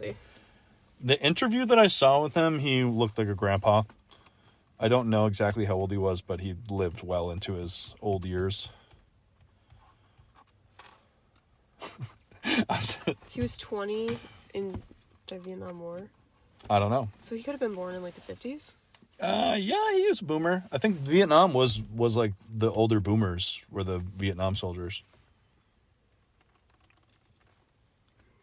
I was just trying to decide if saying he died of old age is fair or not. Oh, okay. Yeah. Was he actually like 90 or was he like also 50? Old age is maybe as a society we should maybe do away with died of old age. It's a little bit of a maybe not very accurate. He ran away to a farm. He ran away to a farm. Yeah. Sorry, is that fucked up? No, that's pretty funny actually. Yeah. So yeah, Chris Burden, iconic art piece where he intentionally was shot. It's kind of, I don't know. I mean, had you heard of this before that? I think I've seen the clip, but I didn't know the context. I know the name Chris Burden, but I didn't expect you to say this. Yeah, I mean, I've known about it, I feel like, since, like, high school. Like, this is just something. Maybe maybe it's just art nerdism, just because I've been into art for a long time. I knew about it. Well, didn't you have a teacher in high school who showed you performance art specifically? Because you knew about Ai Weiwei really young, too. I did know about Ai Weiwei when I was in high school. You must have had a really good high school art teacher. Yeah, Miss Thompson. She was a nice lady. So, yeah. I thought you were going to talk about Piss Christ for some reason. Piss Christ? I don't know about Piss Christ. What? What's Piss Christ? You don't know about Piss Christ? Shut the fuck up. What is it? No, I'm dead ass. I don't know. What are you referring to? Maybe I do. Maybe I don't. What's Piss Christ? It's a giant crucifix with Jesus on it that is suspended in a giant, like, fish tank of piss. No, I haven't heard of that. Maybe it's I a did. really famous performance art piece. Oh, that's cool. I'll look into it. I don't know a lot about it, but I've just Piss known about Christ. it forever. You know You what? don't fucking know about that? That seems like something that's, like, if you had a Wikipedia page, it'd be, like, the related tabs. I don't know about it. You know what's Wow. funny, speaking of outrage and Christian art and stuff? One of the hardest times I think I've ever laughed at art was this controversy over a piece that caused, like, protests and people, like, mad at this gallery and, like, huge backlash. And I was, like, watching this newscast about it, and the piece, oh wow, that's disgusting. The piece was literally just like a ceramic Ronald McDonald being crucified. Yep. And it just looked like, no offense to the artist, but it was just the dumbest, goofiest, shittiest piece ever. And I, like, belly laughed when they cut to it, because it was, like, showing, like, protests, like, as if it was, like somebody had been murdered in the street. Like, so many people were upset about it. And then it was just this, like, shitty, like, it looked like something someone made out of Play-Doh. Like, it was just so stupid. Yeah. But yeah, I love that. Respect to whoever did that. Pretty funny. I think Piss Christ got a similar reaction, too. It probably the same time period. That was the 80s, right? Whose piss was he? Do you think that guy just pissed in a vat for, like, a year straight? So I actually looked it up, and I was wrong about the dimensions. It was a it's small tank. Oh, okay. Fair enough. But it was his piss, yeah. Yeah, I mean, that guy needs to 1987. fucking drink some water, because that's some dark fucking piss. Oh, it says dimensions 5 feet by 3 feet 4 inches. Yeah, that's insane, dude. That's like multiple years worth of piss. Well, How did it's he like do red that? and yellow. It's a Wikipedia page for it. It's also called, alternate title is immersion. Yeah. It was sponsored in part by the National Endowment for the Arts. Wow. Got a grant. But yeah, This is why people hate liberals, because the government pays for things like that. well, the artist and photographer is Andre Serrano. The work generated much controversy based on assertions that it was blasphemous. He said of the controversy, "I had no idea Piss Christ would get the attention it did, since I meant neither blasphemy nor offense. I've been Catholic all my life, and I am a follower of Christ." I love Catholics so much. It was one of a series of photos that he made that involved classical silhouettes submerged in various fluids, milk, blood, and urine. It was just the one that got famous. It's so funny, because people, like, often, like, I've heard it expressed by many religious people, or people who are, in some kind of state of apostasy or practicing religion, who often find revolts and, a big ball of shit thrown at their religion, Yeah. in a way, as a kind of meditative, like, hymnal. Like, this idea, like, of, railing back against this shit, people often feel is a religious expression. Say that again? Well, a lot of people will, I see what you mean. I like, just the thought idea of right. chanting Hail Satan being in some way for God. Oh, if that's that not makes what I any thought you were sense. saying. That's interesting. It's a little bit contradictory, but it's kind of perhaps comparable to Christ crying out in pain while being crucified. So that's actually... Why have you forsaken me? God didn't forsake him, but he felt like that while he was being crucified, as many of us do while we're living our lives. Yeah. Perhaps Piss Christ is more of a prayer. That's actually part of what the artist said. He said, he explicitly rejected the assertion that he was motivated by blasphemy, saying instead it was intended as serious work of Christian art. What it symbolizes is the way Christ died. The blood came out of him, but so did the piss and the shit. And maybe if Piss Christ upsets you, it's because it gives some sense of what the crucifixion actually was like. I was born and raised a Catholic, and I've been Catholic all my life. Yeah, I like this guy. That's a good piece. I can't believe you've never heard of this. It just Isn't seems it? like something that someone should have told you about. How funny is it that almost all Catholic art has an artist statement saying basically exactly what that guy just said?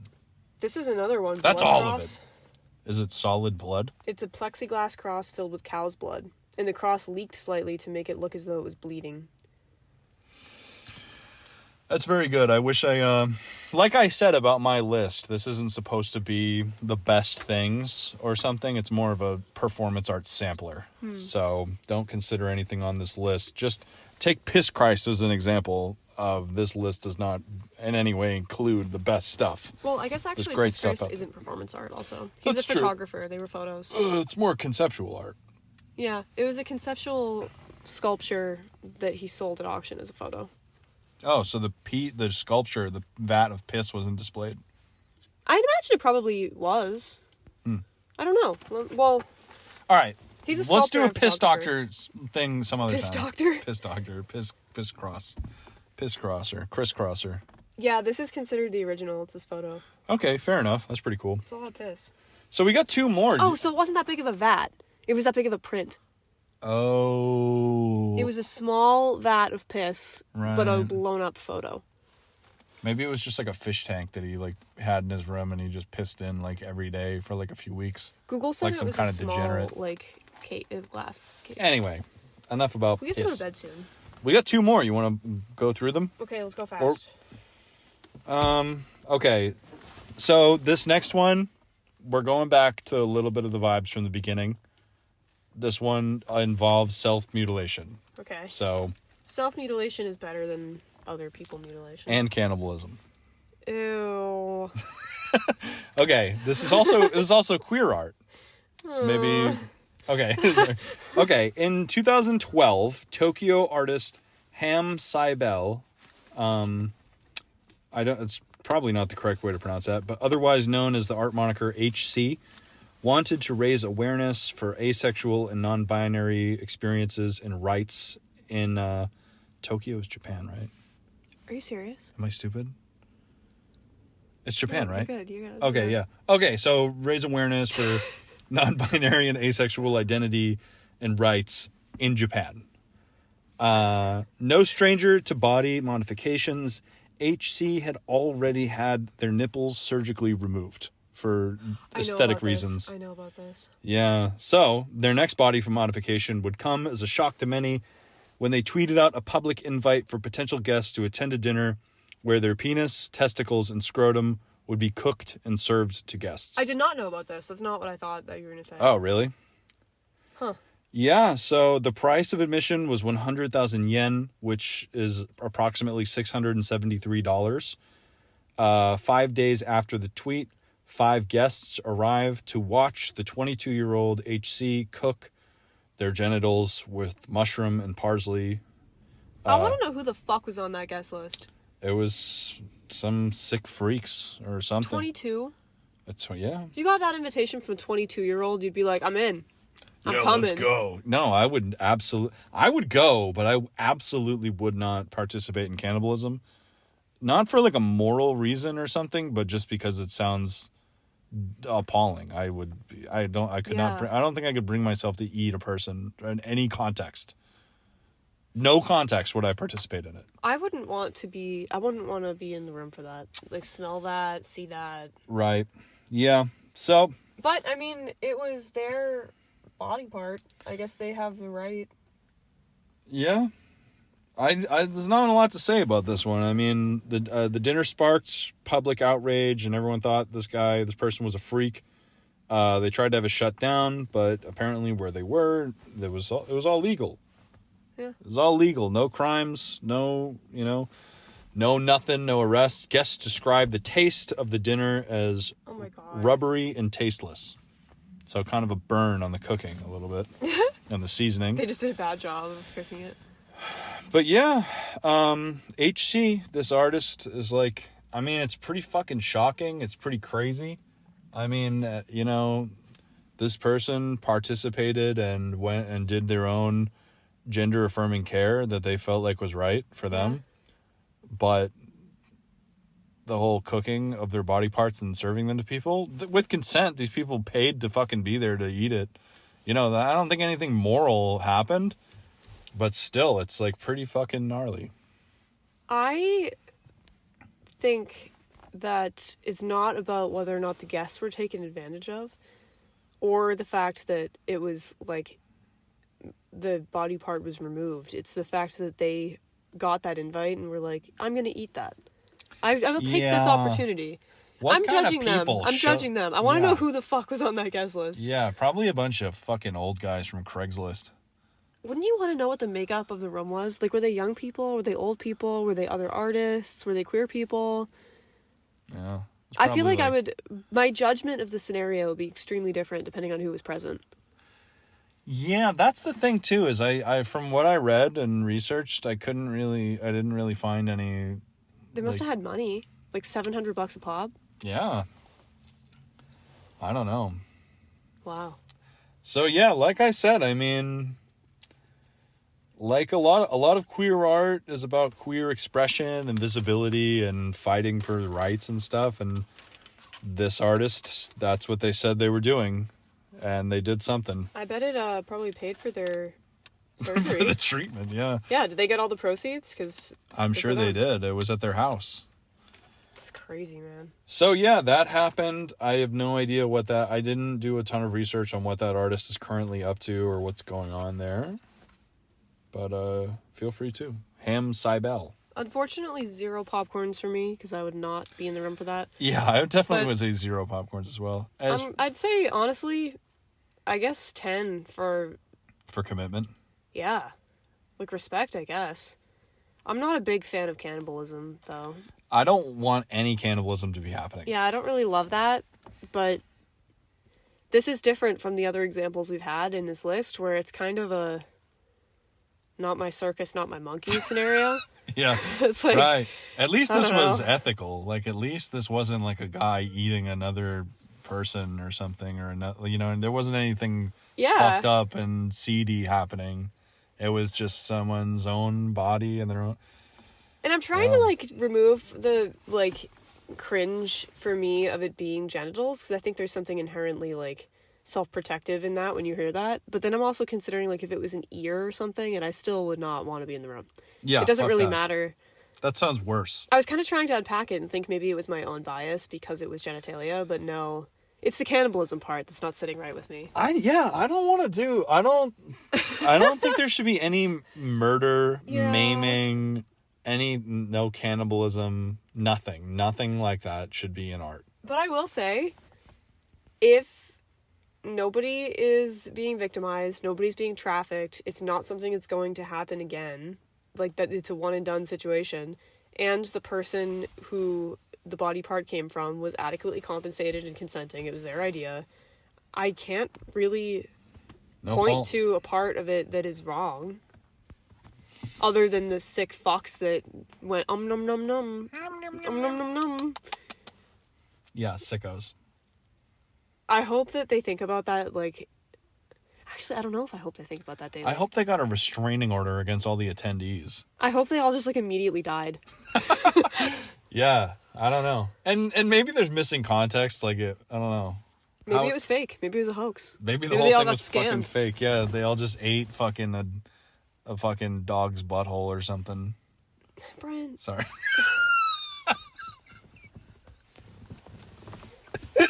Sorry. How did you make it worse? Are you okay? Yeah. Oh my god. Okay.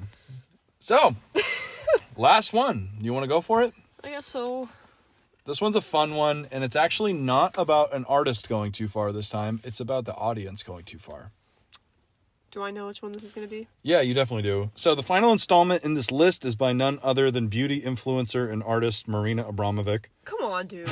I'm just kidding. No, nothing but love and respect for Marina Abramovic. She's a big inspiration to us and to the world. For context, for anyone who doesn't know, she just dropped a skincare line. And everybody was making fun of her and being like, oh, she must be so broke. But I don't know, dude. Who gives a fuck? She wants to make money, make some fucking money. You want to make a fucking lotion? Fuck it. Do it. Get the bag. No shade. I was just making a topical joke.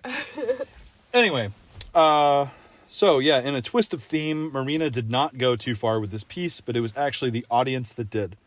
Marina, well known for her wild performances that often incorporate nudity and at times, in a sense, self-harm, had been doing a series of works called the Rhythm 1, Rhythm 2, and so forth, like a series of pieces, numbered rhythm. I don't really know what the theory was behind that specifically.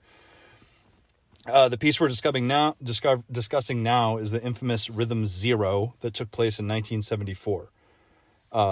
Guests entered the gallery space, empty white room type deal. They to find Marina standing silently next to a table with 72 objects on it, including normal things like grapes, wine, perfume, feather, like just random objects, with a range of all the way up to harmful objects like needles, razor blades, whips, implying the potential of injury. There were also bandages. The craziest object present was a gun with one bullet. There was a sign present as well reading, "There are 72 objects on the table that one can use on me as desired. I am the object. During this period, I take full responsibility." Marina described the event as an experiment in her own limits, though she later described it as 6 hours of hell. Interactions started off playful and funny, but soon, like, with people just kind of like kissing her on the cheek or whatever, like doing something, innocent, it took a turn and became absolutely insane. One guest took a knife and cut off most of her clothes, leaving her partially nude in front of the audience. Another stuck the thorns from a rose into her stomach, making her bleed, and then licked the blood off of her. What the fuck? Yeah. So a guest then picked her up, her whole body up, and paraded her around the room, like laughing and carrying her around. And then they laid her down on the table. And then somebody stabbed the knife into the table in between her legs. After this, one of the guests picked up the gun and loaded it and pointed it at her face to try to get her to react, and Marina didn't. The guest then put the gun in Marina's hand and had her pointed at her own head. And then the gallerist came in, freaking the fuck out, and yelled at them all and took the gun away and shut down the gunplay. And thank God. Yeah, who knows what would have happened if that guy had continued, because Marina is fucking crazy. She probably would have just let the guy make her shoot herself, because that's she's just stone cold for not reacting during any of that. Yeah, she's nuts, dude. So the gallerist intervened. Guests also dumped drinks on her, kissed her, touched her. After 6 hours, the gallerist came in and ended the show. Marina, as if waking up from a trance, just began crying and walking out of the room. And then the guests all just kind of panicked and scurried out, some even running to leave the room to get away from her. Wow. To get out of the gallery, because it was so scary when she started moving again. And it just really scared everybody, because Marina said in a quote that she feels like people were comfortable doing anything to her because they legitimately believed she wasn't going to do anything, because she's just like that. Yeah. But once she started to move again, they were terrified to face her because of all the horrible shit that had happened. They remembered that she was a person. And keep in mind, dude, there's a full fucking videos and footage of this, and when you look at the people there, they're all young people. Yeah. Which I found kind of disturbing, because I don't know not that I imagined it to be old people, but it was all people in their 20s and 30s, maybe some older folks, but it was all like, you know what I mean? Like, yeah. And they all looked like artsy and cool and interesting, like people that would be there. And I just was just feeling like, what assholes? Yeah. What fucking assholes, right?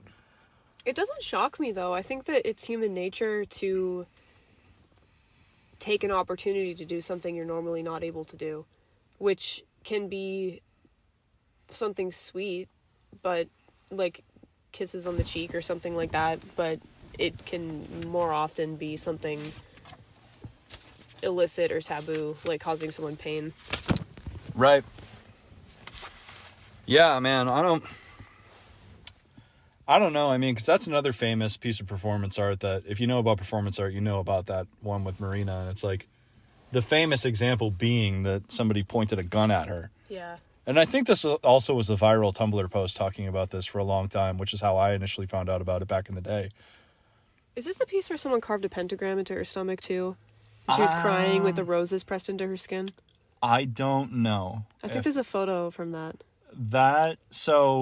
I don't know. That could have that might have happened during this performance, but if it didn't, it sounds like something that would have happened by her in a different performance.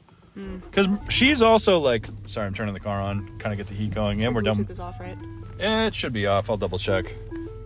But keep in mind, Marina is the same artist who broke up with her partner by walking. They both walked the Great Wall of China from opposite directions to meet in the middle to break up. Well, that was complex, though. That wasn't exactly what was going down. Like, I think that they knew that their relationship was ending, but the reason that it was a breakup and the center of the Great Wall of China is because he cheated on her with his tour guide. Yeah, he showed up with a pregnant tour guide that he impregnated on the hike. Yeah. So, Ule. Shout out to Ule, famous douche canoe.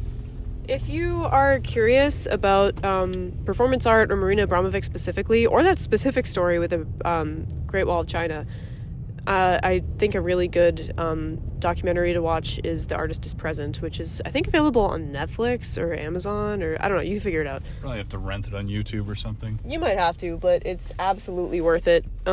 It's like one of those retrospectives that is very informative about the individual, but it also will really change your perspective on conceptual art in general. And it's a really good overview of not just her work, but the history of their work together, because Marina and Ule were in a famous they were a famous art couple in, I think, the 60s and 70s, where they were making performance art pieces about their lives and about their relationship for a very long time, including well after the point where their relationship turned toxic. And they made a lot of art about toxic relationship dynamics as well that are kind of shocking to watch, but are really beautiful.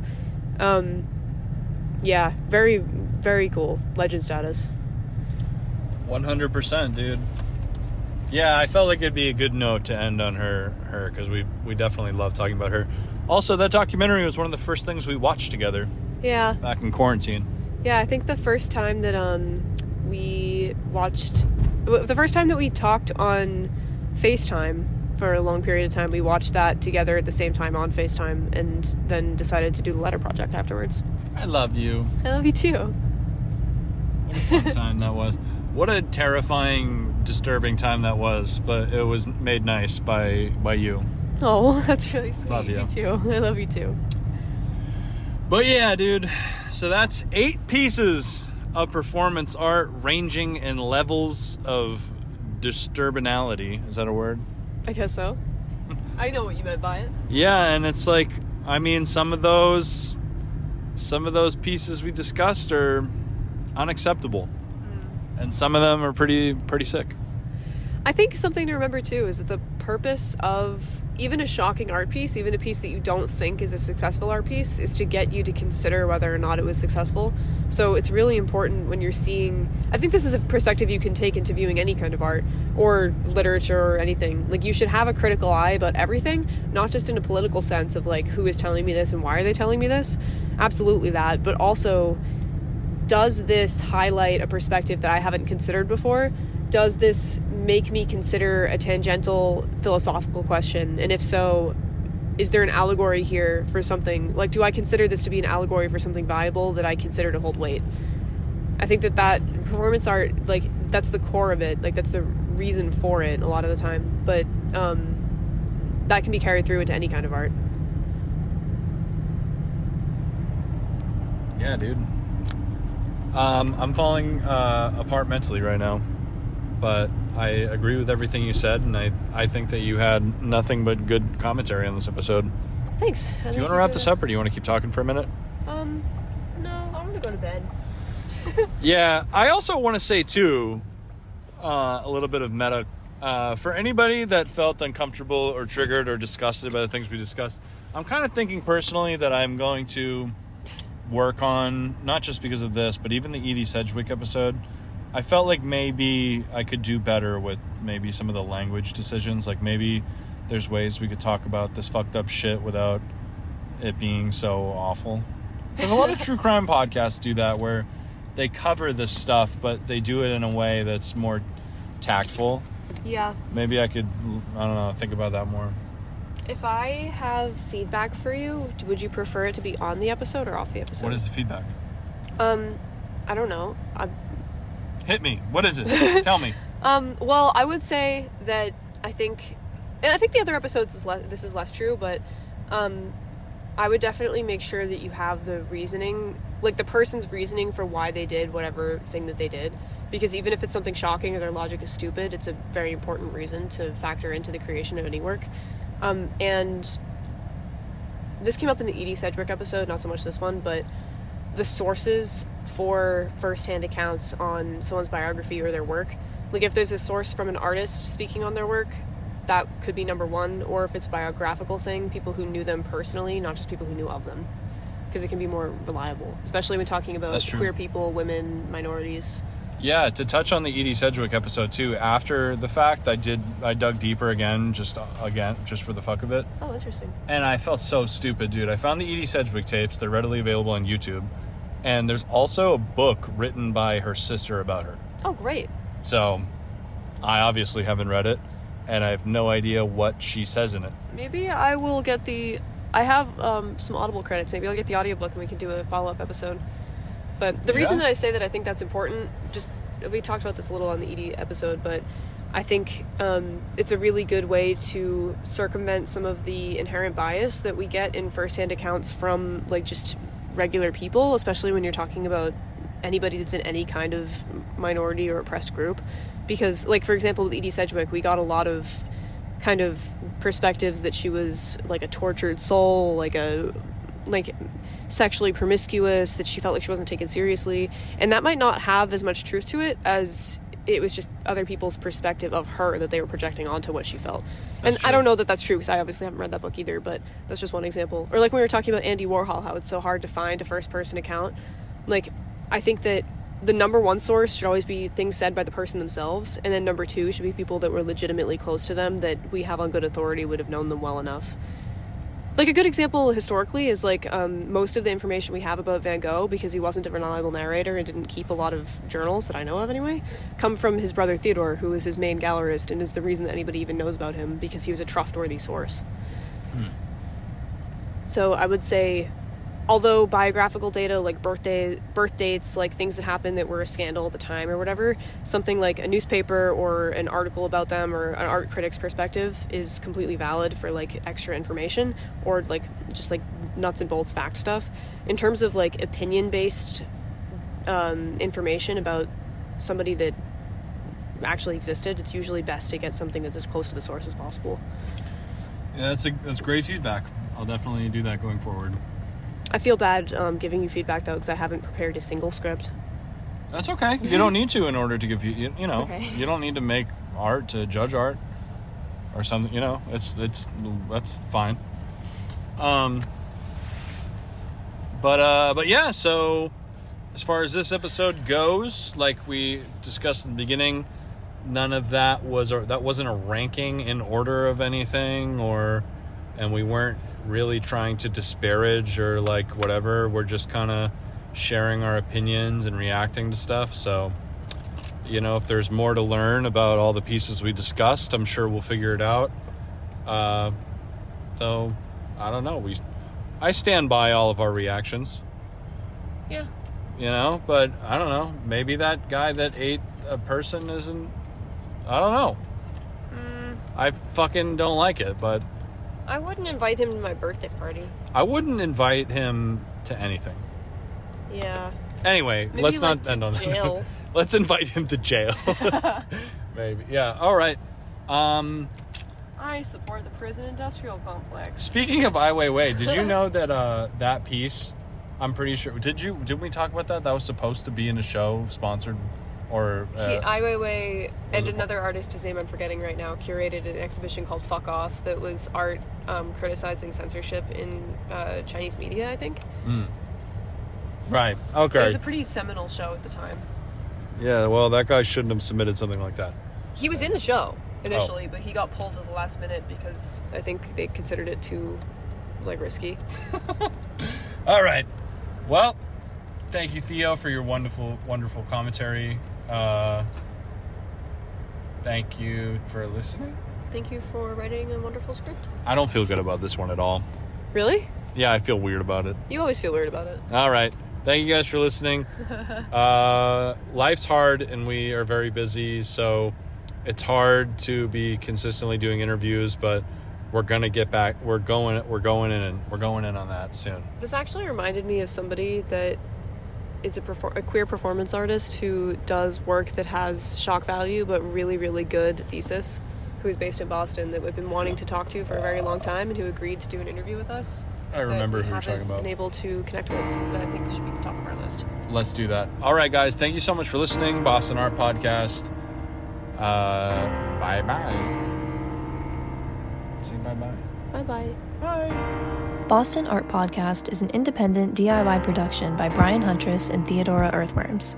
The information contained in this episode represents the views and opinions of the original creators or our guests and does not represent any institution, organization, or business. Find us on Instagram at Boston Art Podcast and tune in for a new episode every Friday. Thank you for listening.